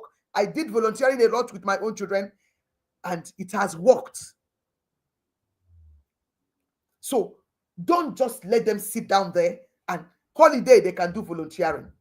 Let the children learn volunteering. Volunteering is one way to make a child a global citizen. As we move to the next slide, as a round up, I know we've spent so much time. Supporting individual talent development is another thing we must do. Supporting individual talent, recognize unique potentials. Recognize it. A woman came to our school, one of the first children we enrolled in our college. The woman was so bothered because the child happened to be the only child. And he was saying, this child is bright, and I don't want this child to enter a school, and instead of growing in this brightness, the child diminished. When we took that child, the first thing we did with that child was we started exposing her to competitions. Because we saw she's good with writing, she's good. And as I'm talking to you now, she has won an award from Fidelity Bank, and the mom is so happy. They wrote a book. In fact, the book they wrote, her name is in it. Why am I saying this? Recognize unique potential. Every child is not different, is different. Everybody is unique. Identify strengths and passions early through attention and observation. And I know it's difficult for teachers because in our school we just want to do it fast, and go. No. If you want to be a true educator, you need to be able to sit down, observe, find out what is this child good at, and give that child that opportunity. Every school should be able to recognize unique potential, provide guidance and mentorship, offer tailored support and advice to nurture choosing talent, maximize opportunity, create environment where students can explore and refine skills confidently. In our school, for example, when you come in, you must have one skill to learn while you are studying. It's either you are doing social media marketing, or you are doing graphic design, or you are doing photography. We must get you choose this thing by yourself. We expose you to all of them. You make a choice to get this thing, to be able to explore the skills by yourself. And so we had our last program. The people taking the photograph, the people that are the photographers in that program are our own students. They are the one taking the pictures. And these are people in just two, just one. Why? Because we know that tomorrow they can need something more than just certification. So expose them to maximize opportunity, refine skills, learn more skills. And as we close, because I know we spend so much time, so I'm rushing. The school collective duty is, as educators, empower students with knowledge, values, and skill for lifelong learning. If your child finishes exam and he could not carry a book and read, you have not done a good thing. The child must be a lifelong learner. You don't train children just to pass exams. The school leadership is supposed to set visions that prioritize holistic student development and global readiness. So as a school leader, as school owner, this is your own to do. As educator, your own is to empower students and help them become lifelong learners. People who love to learn, who love to explore, people who love to improve on their lives. As parents, we partner actively to support children's growth and aspiration. You are a parent in the room here, and they call for something in this child's school. You are not interested. It's partnership. We can't be saying something in the school and saying another thing at home. It will not work. It can never work. So these are school collective duty, whether because these are the people that make up the school community, the school leadership, the educators in the school, the parents and the guidance, and the community where the school or where the school thrive. Everyone has a duty towards the school to make the children global citizens. And so as a teacher, you need to empower your students not just to pass exams, but to imbibe values and be lifelong learners. As school owners, as school leaders, we must set visions, prioritize holistic student development and global readiness. If a child finished from your college or from your primary school, can you boldly say, if I take this child somewhere, like I used to say, sees a child on the road and stop the child and say, write 1 to 1,000. You know, in Nigerian school, we write a lot. They will interact with the child. So what are you doing? You are raising a child that cannot communicate, that cannot interact, but he can do 1 to 1,000. In this world, somebody said, this world is meant for people who are loud and bold. If your child cannot communicate, so educators understand that your duty is not just the classroom. You have much more than that to do with the child. As parents, partner with the school. Partner with the school. Don't, you know what most parents do is that they send children to school and they hands off. They just hands off. They just believe, the school will do it. That we are a Christian school doesn't mean we do your own part. That school, you know them for academic excellence, that school your child is going now, doesn't mean that they will do everything for you. When you walk into any school that is promising you that they will do everything for you, just go and face your business. They have lied to you. They've lied to you. They won't do it for you. There is no school that will do everything for your child. You must participate. You must be part of that community of the school to make your own contribution to your child's education. And for the community where we are, we create opportunities and environment where young icons can flourish. Even the children go out, do something around the community. The other time we had to send our children to go and paint an orphanage around our community. Why? We want them to know there's something called community, that they're not existing. Like Maria Montessori, we say, sorry that I quote her, I'm a preschool teacher. He said education cannot be effective except he help a child open up himself to life. There's community, there's society. The child must know. So start preparing the child early to know what community is and how he or she can influence, can be an influencer, can be a leader in the community and become someone who will solve community problem. And that's the only way it can be set on the top. As we close tonight, raising tomorrow's icon, every school, teacher, parent, and community member shares the responsibility to nurture the next generation of leaders and icons. These icons are not born extraordinary. No child came to this world, hey, this one is extraordinary, the other one didn't come with anything. No.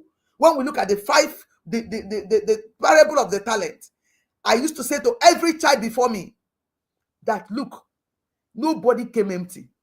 In that parable, God told us that the person who received the talent, the smallest received at least one. So there's nobody who came to this world without at least one talent. We have multi-talented children. But at least everybody has one talent. Every single human being on earth. So you cannot say, oh, the child is coming, this one is born extraordinary, the other one is not born extraordinary. Everyone came with something.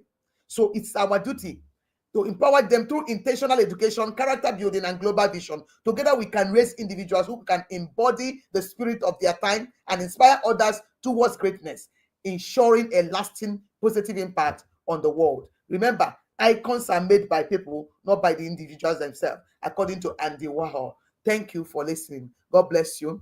I had to rush this because I see that time is really fast spent. I want to believe that as educators, I have made a little contribution to your classroom work and how we, all of us as educators, as parents, as communities, could raise global icons. People, children who will become global citizens tomorrow, making impact everywhere in the world. Thank you, Ade, again for inviting me. Thank you, all of you, for having me. God bless you.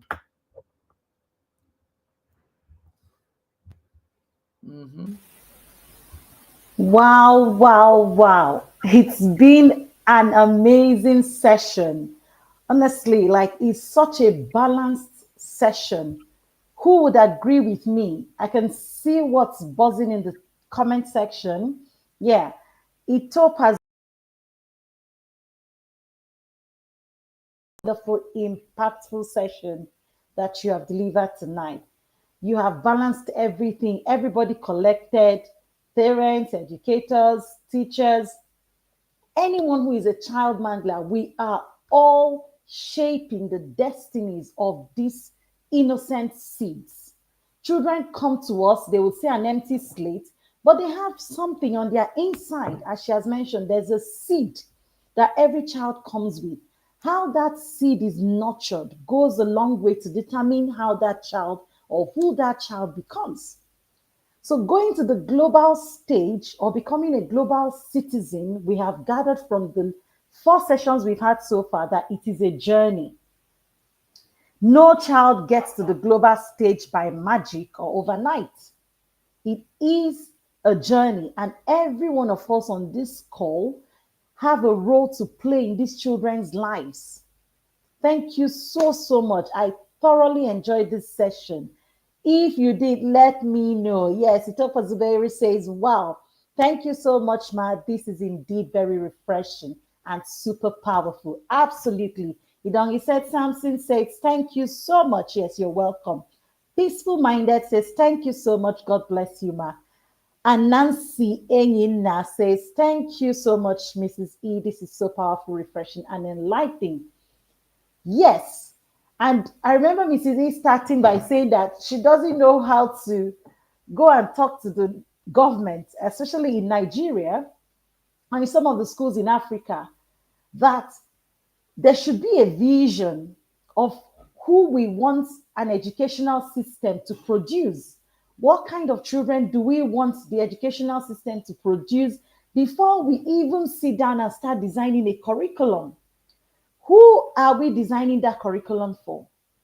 That should be the first thing to consider before a curriculum is even designed. But we see that curriculums are just designed, and if you pass through it, fine. If you make it, fine. If you don't make it. And I like the fact that she hammered on the fact that we should focus or pay attention to nurturing potentials than chasing credentials. That is so, so powerful. That is profound. And you will agree with me that so many schools are just after, even not just the schools, but even parents. The educational system is so porous and it's failing today's children, especially in Africa, Nigeria to be precise, where we come from. When you look at the system that operates in the Western world, it is so different. Everything that Mrs. E says is inculcated in the school system. You see, in primary 6, in the country where I currently live, every child is expected to go on a 3-day, I think it's a 3-day or 2 days residential. And they will go to a place where you as a parent, you've never been. You're just giving the name of this place where your child is going to. You will pay for the child, pack their bag, take them to school, and off your child goes on the trip. On a residential for 3 days, you won't see your child. For some children, it might be the first time they're leaving home. But the school system here adopts that so that your child will experience the world away from your wings, away from your protection as children, as parents, sorry. So it's very, very important. We can see that Mrs. E is loaded. She's such an amazing educationist. I can't tell you how inspired I am to have listened to her, and I hope you have been too. She talked about so many things, you know, the kind of skills she hammered on 4 pillars of raising global outcome, as I would like to put it. She talked about academic excellence, which is important, but it's not the only thing. She talked about social education. She talked about character building, and she talked about science and tech.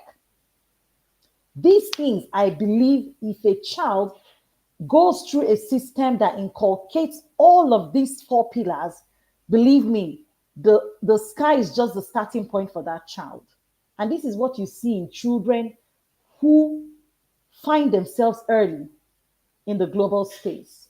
While she was teaching, there's a girl on Instagram. I don't know if any of us know this girl. Her name is Zara.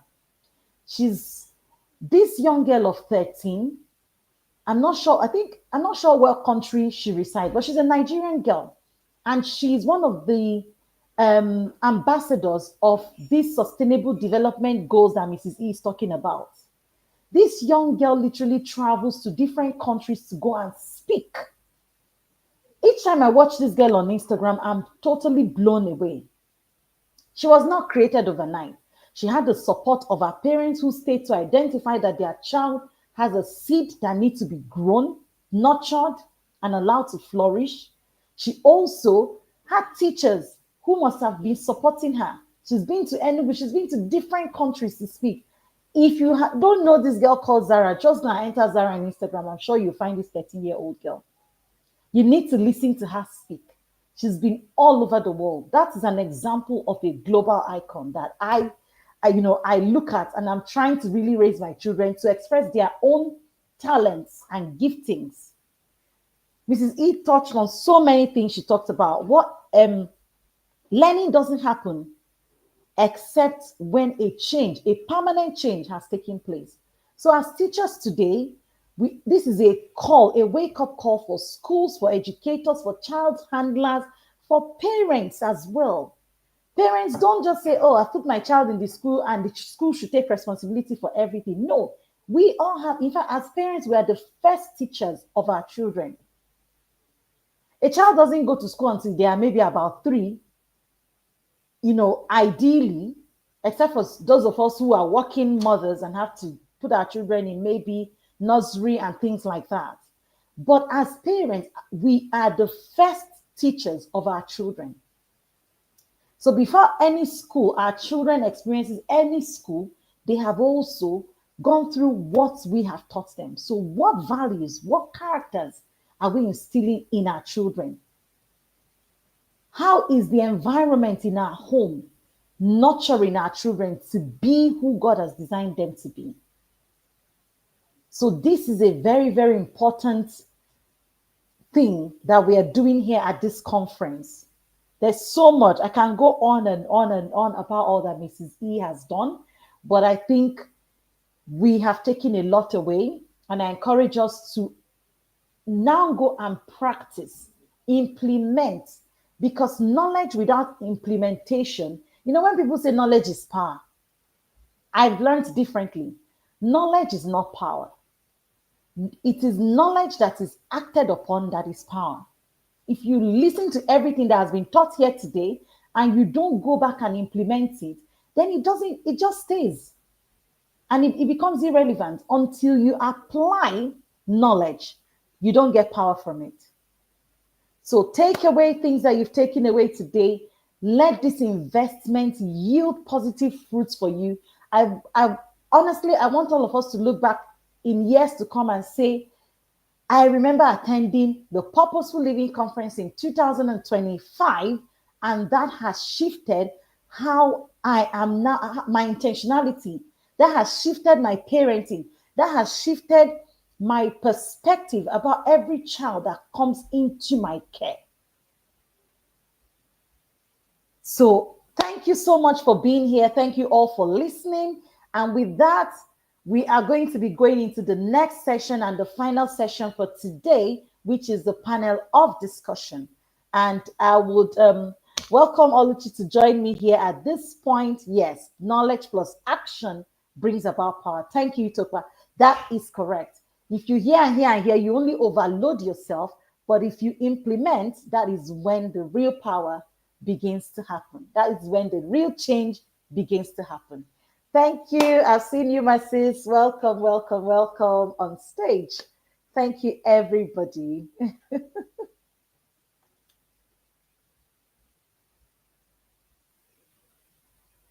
Elle, I've handed the mic over to you now. I can't hear you.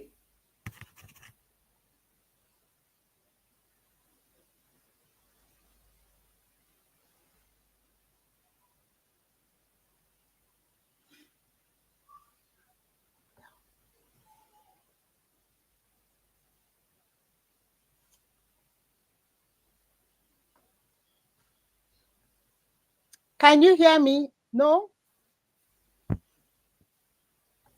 Can you hear me now? All right. All I can say is wow, wow, wow, wow. Now, I want us to appreciate both the last speaker and the moderator. Please, can we raise fire emojis? The last speaker was simply amazing.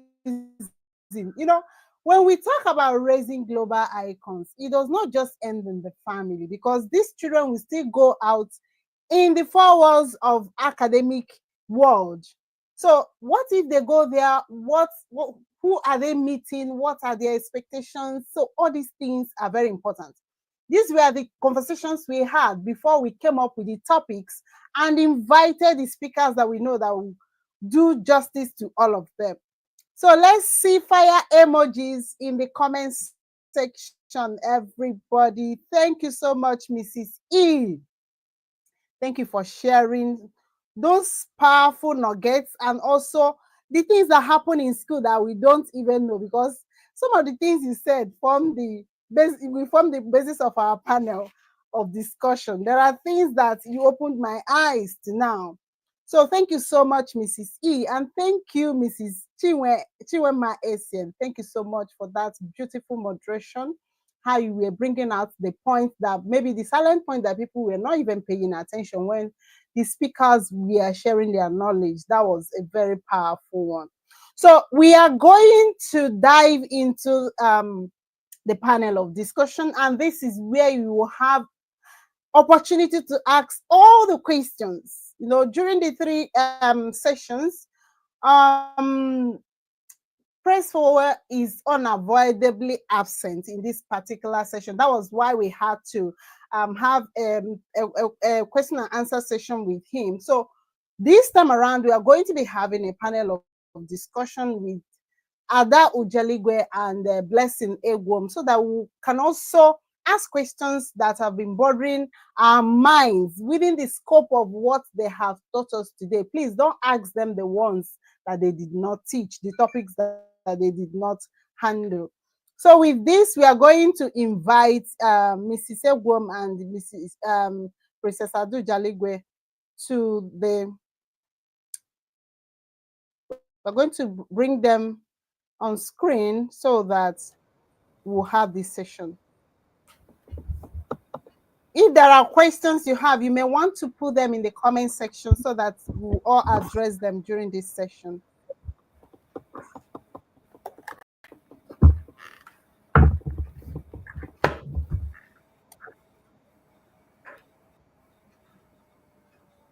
We're trying to Okay, thank you so much. Yeah, thank you for having me. Beautiful.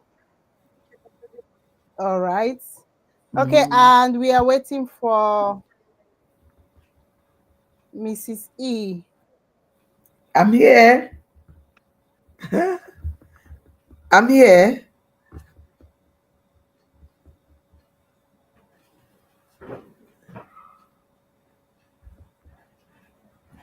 Oh, you can't hear me, but I'm not muted. Can you hear me? We can hear you, Mrs. E. Okay. It's we can't hear. Yes, we can't hear her. Oluchi, we've lost your audio again.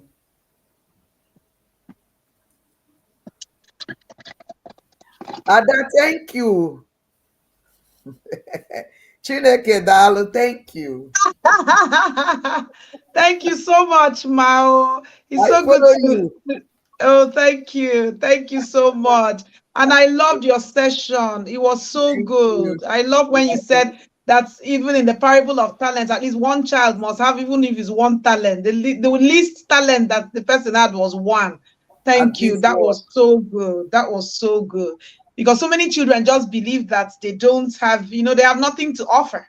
And they're not able to, but if they believe that it is possible to have, even if it is one talent, they'll go looking, they'll pay attention to see and recognize what they're good at. Thank you so much, ma'am. That's very good. A seasoned educator, it's obvious that you're a very seasoned educator. Can you hear me now? We can hear Yes, you. we can. Can you hear me now? Yes, Yes. we can All hear right, you. beautiful. All right, we are going to start this very discussion. Please, our audience, if you have any question that has been bothering your mind, and the speakers have spoken on such topic, you may want to use this opportunity to ask the question. Just put the questions in the comment section and we are going to bring them up. While you're doing that, I'm going to start asking questions that I gathered from their section. As they were speaking, a lot of things were going on in my mind. I will start with Ma'am Adu Jaligwe. Yeah. I would have asked this question, but I know that the obvious answer would be no. Is it possible for a mother who has not discovered herself to help a child in self-discovery? I know that answer would definitely be no, because nobody gives us what it doesn't have. So Absolutely. in a case where a mother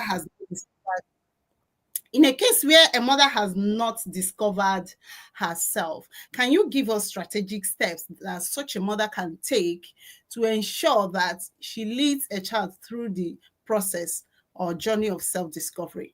Because I know that there are many parents that have not discovered themselves. So at times when you talk about people's vision, talent, it's just like it sounds so Greek to them. All they know is let this child go to school, get that certificate and get a job. Yeah. So what strategic steps can you give us, steps that's what such a mother can do? From where exactly should such a mother start from? I know there are people like that, and I've been receiving such questions as well. Thank you. So thank you so much. That's actually a very valid question, because we actually have more mothers who have not discovered themselves than we have those who discovered themselves before becoming mothers. So a lot of mothers became mothers accidentally. We know that. Without planning it, maybe they were dating, they got pregnant, or they got married. They just followed the flow. You understand me? The flow is that the moment you graduate, get a job, then you get married. There's no intentionality put into, what do I need to prepare myself for parenting? Okay, so there's no preparation. A lot of parenting. In fact, I would say that all adults should be doing that, want to get married and have children in the future, need to attend parenting courses before they become parents. Okay, because that it is when they attend it, that is one major preparation that they should be making before they become. So let me just tackle your question. Before a mother can help a child discover themselves and their talent, without the mother discovering themselves, the mother first of all has to have insight into the fact that they haven't yet discovered themselves as a mother. Okay, then if you have insight, what do? You have a problem, look for the solution for that problem. Learning is lifelong. So many mothers were able to discover themselves after they became mothers. So what did they do? Some of them, for instance, I have friends who didn't get educated. I know women who didn't get formal education, who they yearned for formal education. They became a mother without going to university, for instance. Maybe they finished at secondary school, they didn't finish. They didn't now go to university. So what did they do? They went back to university as mothers. So as their children were in primary school, they too, they went, sat WAEC and JAMB again, and enrolled into university. Then some of them that could not do the degree program physically, maybe because of the stress of motherhood or anything like that, or maybe they already had a business they were running, or they had a job they were doing just to put body and soul together. They were just doing a job to earn money to sustain themselves. What did they do? They asked themselves, what do I want? What do I want for my life?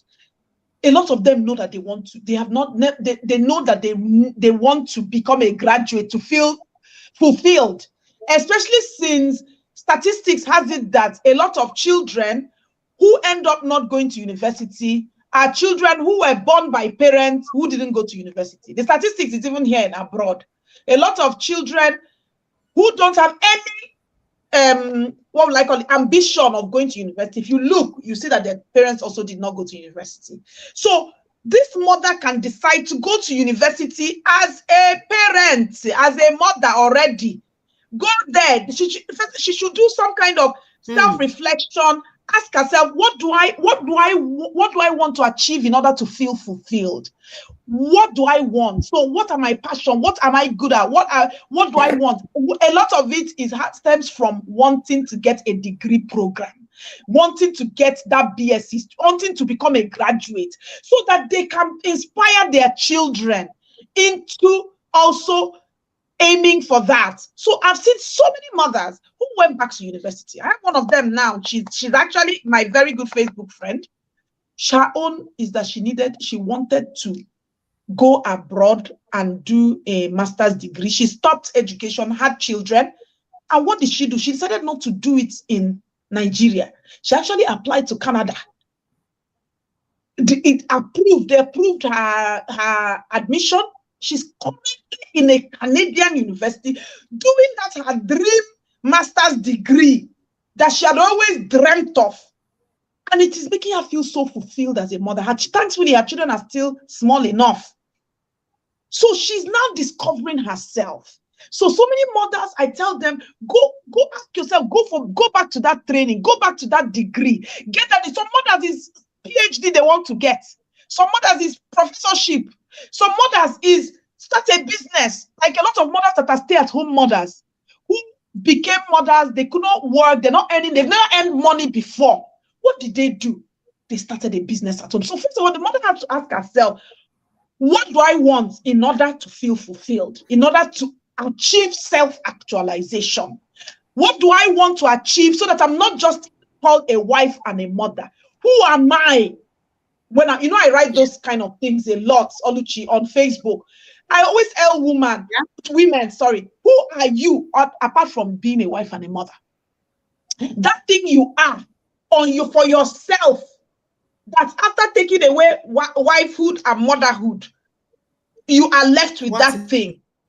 What is it exactly? So I'm always encouraged. So that is that self-discovery. That is so when the woman needs to ask herself, what do I want? Is it business I want to start? Is it a degree I want to get? Is it a PhD? Is it a whatever? What do I need to do for me to be proud of myself, of this accomplishment? Let her go ahead and do it whilst she's still mothering her children. That way, her children, she has now started modeling to her children how to discover yourself, and that it's never too late to discover yourself. Even if you did not do it before becoming a mother, you can do it after becoming a mother. The most important thing is that you do it anyway. No matter how hard it is, do it afraid, but do it anyway. I hope that answers your question. Yeah. Please, can I see balls of fire in the comment section? One of the beautiful things about your response, and I know that's who you are. If you are an ardent follower of Adu Jaligbe, you know that impossibility is not in her dictionary. There are people you ask this question, the person will go like, your time has gone. So what you may want to do is do this and do that. I love this response, and that's exactly what it is. I will share what happened in our academy recently. A mother enrolled a child on one-to-one coaching journey in our PIDCA. So after having a clarity session with this child, and I had a clarity session with the parents, I told the parents that there is need for them to undergo our training in Talent Maximization Academy. The mother said, no, that the person that needs the training is their child, that she's well established, she's doing well, she's very rich, all those rich mother vibes and all that. Then I told her that there will be a problem in our journey, because if we are molding and nurturing this child and you are working against what we are doing, it's just as good as not doing anything. It was a kind of an argument until I said this. the woman now paused for a while. I said, yes, you are also needed to know certain things. This thing is an agreement. That was something Mrs. E said. He says it's a partnership. So as we are working, you're also using all those tools, the tested and proven tools that so that when we are working, you're also working with this child at home. One amazing thing that happened was that she accepted to undergo the training in Talent Maximization Academy. After the training, she's now carrying self-discovery on her head. In fact, she has charted a new course for herself. To her, she has gotten to that stage where she thought that she had it all. She thought that was the apex of her life, but she didn't know that there were a lot in her as a person. So she became like that person that was in a pit, somebody that was like in a pit and was drawn out. And she started, the excitement to explore herself, to explore her talents, to explore all the potentials that she had. She came alive. So if you are a parent here and you've not discovered yourself, in all honesty, the first thing you may want to do is to discover yourself before trying to help your child, because you cannot give what you don't have. When we talk about self-discovery, it's a journey, a lifetime journey. So there is nothing like I've gotten to the apex of my existence, I have money, I'm doing business. That is not, in fact, is a peripheral of who you are. You need to go deep to understand who you truly are. So thank you so much for that beautiful response, Ma'am Adu Jaligwa. So we'll move our spotlight to Mrs. E. Mrs. E, in the course of your conversation, I learned a lot of things, which also amplified what I felt. As an educationist, you know better and deeper than what I can see from outside. So what are the things parents should look out for when searching for a school to enroll their children? Before you answer this question, I'll also tell a short story. While we were in Nigeria, I remember there was a time we needed to enroll our children. We needed to change school for them. It took me like 3 months. I was going from school to school to make my inquiries. That's me and my husband. That's who we are. We don't enroll children in school because it has name or because of the school fees. I would want to know what you have. And I don't come when you invite me. I come at odd time when I can interact with the children around and all that and see where they study, where they eat. I come impromptu. So what are the things parents should look out for when they are looking for schools for their children? Because I know that there are parents that enroll their children because these schools have names, because of the amount the school fees is. Some people actually think that the amount a school fees is that's what qualifies a school to be in a good school. So what are the things parents should look out for when searching for school for their children? Okay, for me, first of all, I ask parents, what are your value system? Because what you're searching for depends on what you yourself want. I'll answer starting by when we also were searching for school for our children.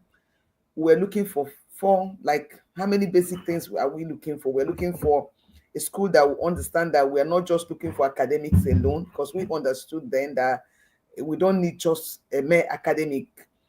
Anybody, you can even homeschool your child if all you want is a mere academic. Please give me 1 minute.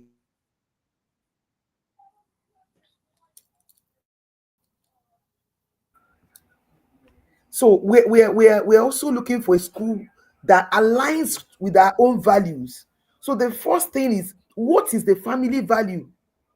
And for us in our school, that's why we also do interview with our own parents. If you're coming, we ask you to come. The first question we ask is, why are you choosing our school? Because there are thousands of schools you could have chosen for your child. So you are looking for a school that aligns with your own value as a family. So the question is, do you have a family value? Because there are certain schools my child will never enter, no matter how much they take. The family value is the first thing So a school that aligns with your own family value, you will go there. 2, you are looking for a school that can give you a one-on-one touch. There are schools you get to and everybody is put in, everybody is just left there. Well, you want to be able to, for example, in our own school, every child has a mentor. And so somebody who is following up. In our own school, we assign a mentor to each child. So when you're talking with the parents, you say, who is your child's mentor? So it's important that you know that there's need for personalized education. Look for that school that you are not going there because they are crowded, there are so many people, everybody is there, or because of the building. You are not looking for the building. You're also looking for a school. That's number 2. Look at a school that can at least do something one-on-one with your child. 3, look for a school that believe that they can do much more than just giving your child English and mathematics, that can enhance your child's potential. So if a school could do this, give your child academic excellence, enhance the child's potential, and align with your value, why would you not go to that school?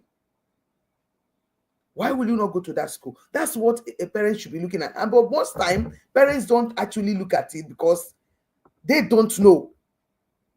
Parents, one of the challenges of parents is that they don't even make inquiries at all about what education should be like. I want a school that will help my child become a lifelong learner. I want that kind of school. I don't want a child that makes my child a rote learner, that just come to school, he crams and pours it out, write exam, gets it. I don't want that kind of school.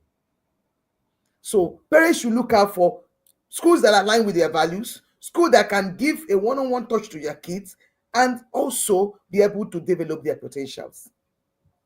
Thank you. Fantastic. Fantastic. Thank you so much. 3 things. Value. Ensure that your value system that is quite considered when you are looking for your child's school. A school that will also help to harness their potentials. Thank you so much. Thank you so much for that powerful response. Now, Mrs. Adoja Aligua, when you were making your presentation, you made mention about motherhood, mother being a mentor to a child as well. Yes. Is there a stage a child will get and this child will need an external mentorship? If yes, how can a parent go about this? Okay, fantastic question, actually, because I'm actually in that stage. My first son, is a doctor. Yeah. So I have been, obviously, because I am a very, what will I call it? Kind of a very strong mother. You know what I mean? What I mean by my personality as a mother is very strong. So I'm not talking about physical strength, because I don't get strength too physically. but I don't fight anybody physically, but I'm a mother with a very strong personality. So, and I am a mother who is very, you've always said it, that I'm very thorough. You've said it a lot, Oluchi. Exactly. I've even seen you say it in my comment section and all that. So I'm a mother that, because of the way I parent my children, I look into every aspect of their lives. You understand me? I'm parenting emotionally, I'm parenting socially, I'm parenting, and that is because I got that. I got that from my dad. My dad was that kind of parent. As in, no aspect of parenting is out of his reach. You understand me? That aspect of parenting that other parents will not see. My father will see it. My father will go into there with a microscope and see everything and bring it all out and sit you down and address it with you. So I learned that parenting from my dad. So I'm that kind of mother. So there's no aspect of their lives that but recently, actually, when my son now graduated, because so my children are so open with me, and I'm like, it just dawned on me, you're actually this children's mentor, as in you're their mentor. Your mentor is somebody who guides you. And so I'm not just their mother. My son became an adult, graduated as a doctor, but still comes to me. And like I speak with him, he was the one who was calling me when I was giving my presentation. And I had to cut off the call and sent me a message that I'll call him after. This one will tell me everything. I drank water today. I ate this water. This thing. So at a point, in fact, I had a conversation with him sometime last year when he started his internship. I told him, nah, I think it's time for you to have another mentor apart from me and your father. You understand me? And he was quite satisfied in that bubble of just having me and his father to guide him. So I felt, look, you need other external mentors. I think you need to start talking to other people, because as much as your parents are knowledgeable, we don't know it all. So what did I do? I started buying him books. So I started buying, you can mentor through books, okay? So I started buying him books on personal development. Yeah, I started buying him books, like very lovely books that talks about self-discipline, books that would train him in other aspects that I might have missed, because as much as I try to look everything, but I'm not omnipotent, I'm not omniscient, I'm not omnipresent. And there are things that I don't know. I'm still learning. I don't know it all. There are things I don't know that I'm still learning. So I started buying him books, and I told him, read this book. Read this book. I started buying him books. Then I started introducing him. Like I have a cousin, a wonderful cousin, who is like he's a seat of wisdom. You understand me? He's so wise. So I told him, this is my cousin. I want you to use him as a mentor, apart from me and your father. You understand me? So when we went to, we spent Christmas in Nigeria this last Christmas. So when we went home, I introduced him to that my cousin. He slept in that my cousin's house as a way of bringing him and that so that he will feel comfortable approaching that my cousin as a mentor. So I realized that it is important. I realized it as soon as he graduated. I realized this boy needs another mentor other than me and his father. So I'm just telling you my personal experience. So that my cousin has taken him in hand. So I want him to be able to have another trusted person he can talk to other than us. He can get advice from that is trusted. So between books and that my cousin, so books by powerful authors, authors that are very powerful and writing powerful books. I bought him those books and I introduced him to my cousin. So yes, that is the answer to your question. Awesome. Fantastic. So parents should also know when there is a need to bring external mentors and coaches so that children will not be limited. Like Adu Jaligwa said, we are not omnipotent and omni-know it all. So there are areas these children will also need an external mentorship. Let's not forget that, and let's always be conscious of that and know when this is necessary. Thank you so much. Now, Mrs. E, I have a question for you. Is a well-known fact that our Nigerian educational system needs total overhaul? Totally. In fact, there was a time I granted interview to one of the magazines, I think it's Women of Rubies. They asked me a question. If what will you do if you are given an opportunity, an uncommon opportunity? I said that if I'm given an uncommon opportunity in educational sector, in Nigerian educational sector, the first thing I will do is a total overhaul on our school curriculum. I was having a conversation with somebody recently, said, will you believe that is the same curriculum that was taught those in 1988, 1990? That's exactly what they are still using.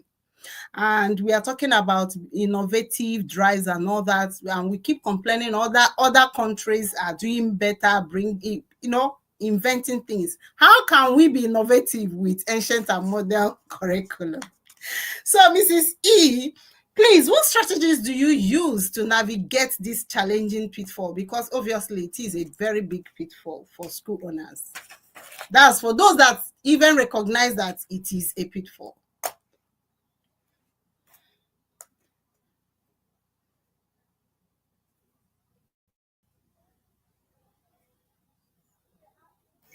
I think Mrs. E is Okay. The first thing is recognize that you are not the only one in this mess, and find people who have the same mindset with you, And so in our educational sector in Nigeria, there are also school owners who are trying to fight to make sure these things are changed. So we put ourselves in associations. I belong to EPEN. EPEN is where you have there's ESSEN, there's EPEN, and there's this group that is also generally so there this is the kind of discussions we're having, and we're trying to reach out to people in authority. In fact, it was that group that led to when they brought Corona Woman to become Commissioner of Education for Lagos State, that did 4 years that just passed.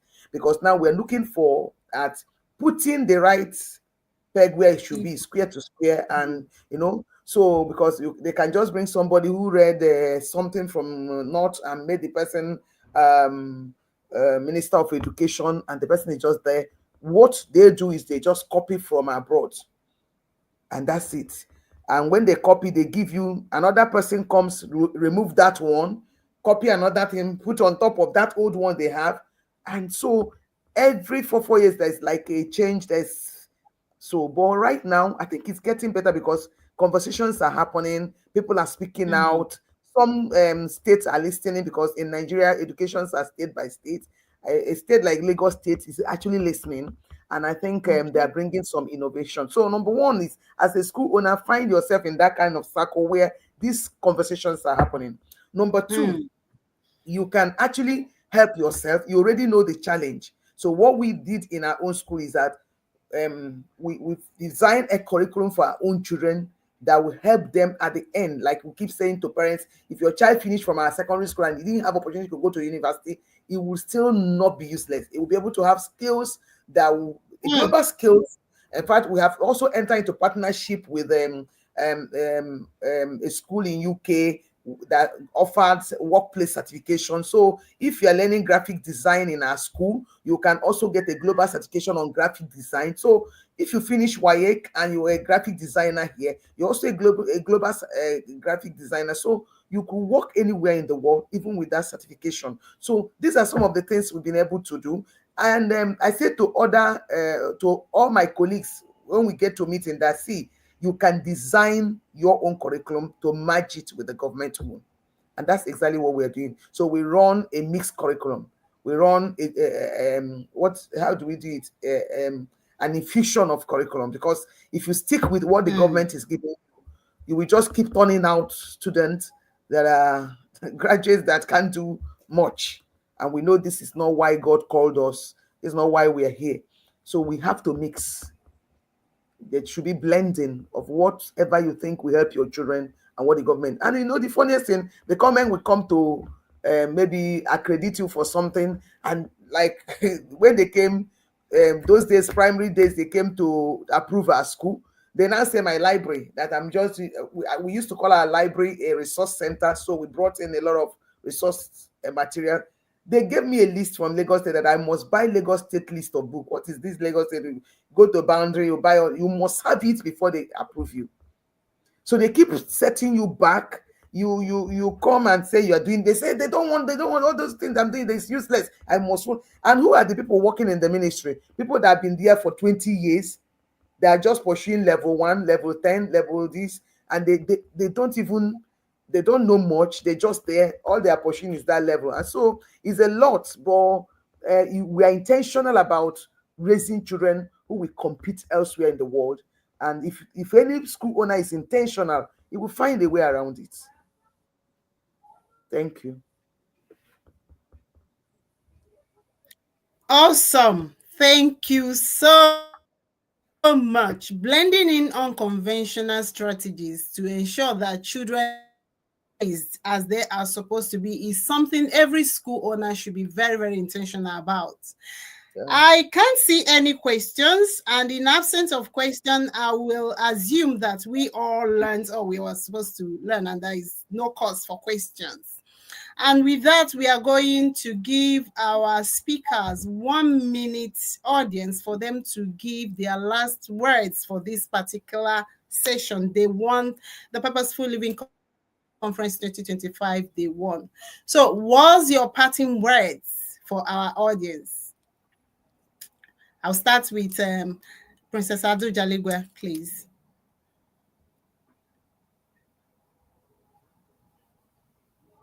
You are muted. It seems she's muted. Sorry. So basically, based on the topic I talked about, the mother's role in raising global icons, as much as we listed all these things that you needed to do, you need to be this, you need to be that, understand that you don't have to be perfect. We don't need a perfect mother. What we need is a good enough mother. Just be good enough. So do not ever think, oh my God, I have to do this, or I'll never, because that is the one thing which parents struggle with a lot, is maybe self-criticism, you or feeling inadequate, just understand that you do not need to get everything right for things to turn out right. Does that make sense? Good. So you do not need to get 90% and above in order to raise a global icon. You understand me? You just need to be good enough. Just be good enough. You'll be so surprised that it is sufficient for you to be good enough. You do not have to be perfect. So that's all I want, so that you can have hope. I'm just instilling hope in the hearts of mothers, so that they never feel inadequate. They don't feel, oh my God, there's no way I can be all this. How can I'm so limited? I don't have this. No, just start from somewhere. Start from somewhere. If any aspect that you have deficiency, slow, gradually, just as long as you're doing something about it, things will improve. Your child will do amazingly well. Well done. That's all. Awesome. I love this. I love this. Do you know why? The belief or the feeling that I must get it perfect is always a stumbling block to many parents. Just as there is no perfect human being, there can never be perfect. You make mistakes and learn can from never it. be perfect. All you need to do is to strive for excellence, not perfection. Yes, perfection is an illusion. I always tell people, if you want to fail in life, go for perfection. Because absolutely, the only being we know that is perfect is God. It's only God that is perfect. So no matter how excellent and good we are, we can never be perfect. So don't be too hard on yourself. Probably you've heard this session and everything, and you start, oh, where do I even start from? I've made a lot of mistakes. Oh, I'm done with this. I'm found wanting this. Let me tell you, for the fact that you are even here to learn, to gain knowledge, is an excellent pass mark for you, because what it means is that you are yearning to grow, you are yearning to be better. Absolutely. There is nobody that came here that is not yearning to be better. So for you to be here means that you're open-minded. You don't have a fixed mindset. You are open-minded. So the ability for growth to happen is 100%. So just take it one step at a time. One step at a time. Like what I always do every beginning of the year. I always start my new year in October. Everybody around me knows that. In October, I will assess myself. I will have a retreat. I will assess myself to know the things I did well and the things I didn't do well. I celebrate my win. Then I bring up those areas that I didn't do well and re-strategize. How do I do this? You take it one step at a time. Like we are talking about, there are so many things that Adu Jaligwe listed here. You can start with one step. Just pick one. When you are getting better on that, you go over to another. But you will get frustrated when you want to double on everything, and it seems you are not making headway. So take it one step at a time. And don't be too hard on yourself, because nobody is designed to be perfect in life. All right, with that, we say a big thank you for your response, Mr. Adu Jaligwe. So our touchlight comes to Mrs. Egwem.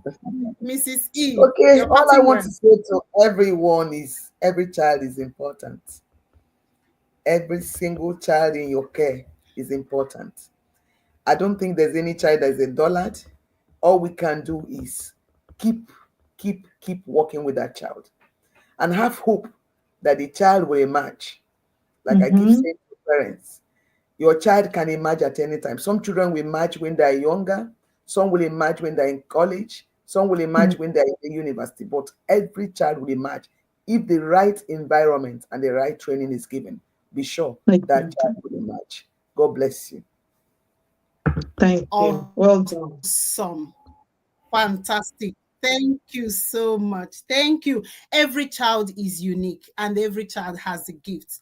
Always have that in your mind. Do not allow anybody to make you believe that your child is limited in any way, or no child arrived on earth as a dullard. I don't believe in, they will say this child is unintelligent. No. One thing I know that people have different areas of intelligence, and that's what you should ensure that you find out. What area is my child so good at? And you start exploring it. Start helping your child to develop in that area. Thank you so much, Mrs. E. Then, Mrs. Chinwemma, do you have a parting word for our audience? Yes. It's been an amazing session today, and I want to sincerely appreciate our speakers, appreciate our audience, everyone who has made it here.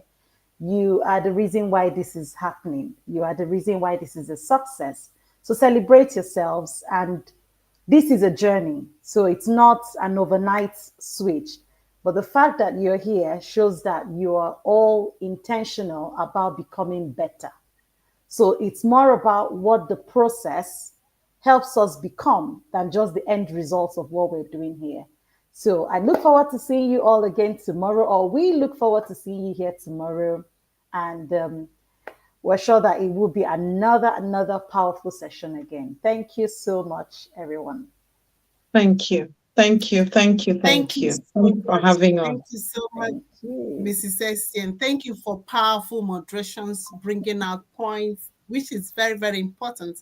You know, when sessions are going on, people may miss some points, but I love the fact that you always have a way of bringing them up. Thank you so much for that powerful moderation that you did. And to our wonderful audience, just like Chinwemma said, there wouldn't have been this conference if you didn't show up. So thank you so much for thinking it wise to be part of this conference. Thank you. And during my session, I saw a lot of people asking, how can, is there any book we can read all this from? How to develop, discover our child's inherent gifts, and how to discover the manuals. Yes, we are going to share links to our resources, and we're also going to share handles of our speakers so that you can follow them and also purchase their resources. Somebody like Adu Jaligwe has a parenting course. Course. Yeah. Yes. Yeah, she has a parenting course, so you can join the parenting course. You can buy the course to update yourself and learn the things that you need to learn. Someone like Mrs. E, you know, why I brought Mrs. E was the first conversation I had with Mrs. E. She may not know why I even invited her for this program. She said something that struck a chord.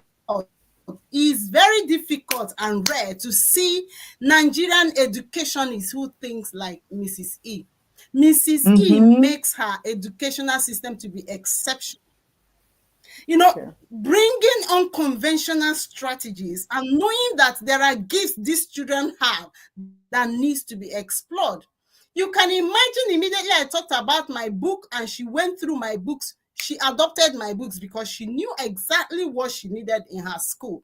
So if you are looking for school, this is not me advertising her. I'm telling you what I've noticed. And this is somebody I've followed to know her systems and everything. If you are looking for a good school to enroll your child and you are in Lagos, please follow this woman and enroll your child in her school.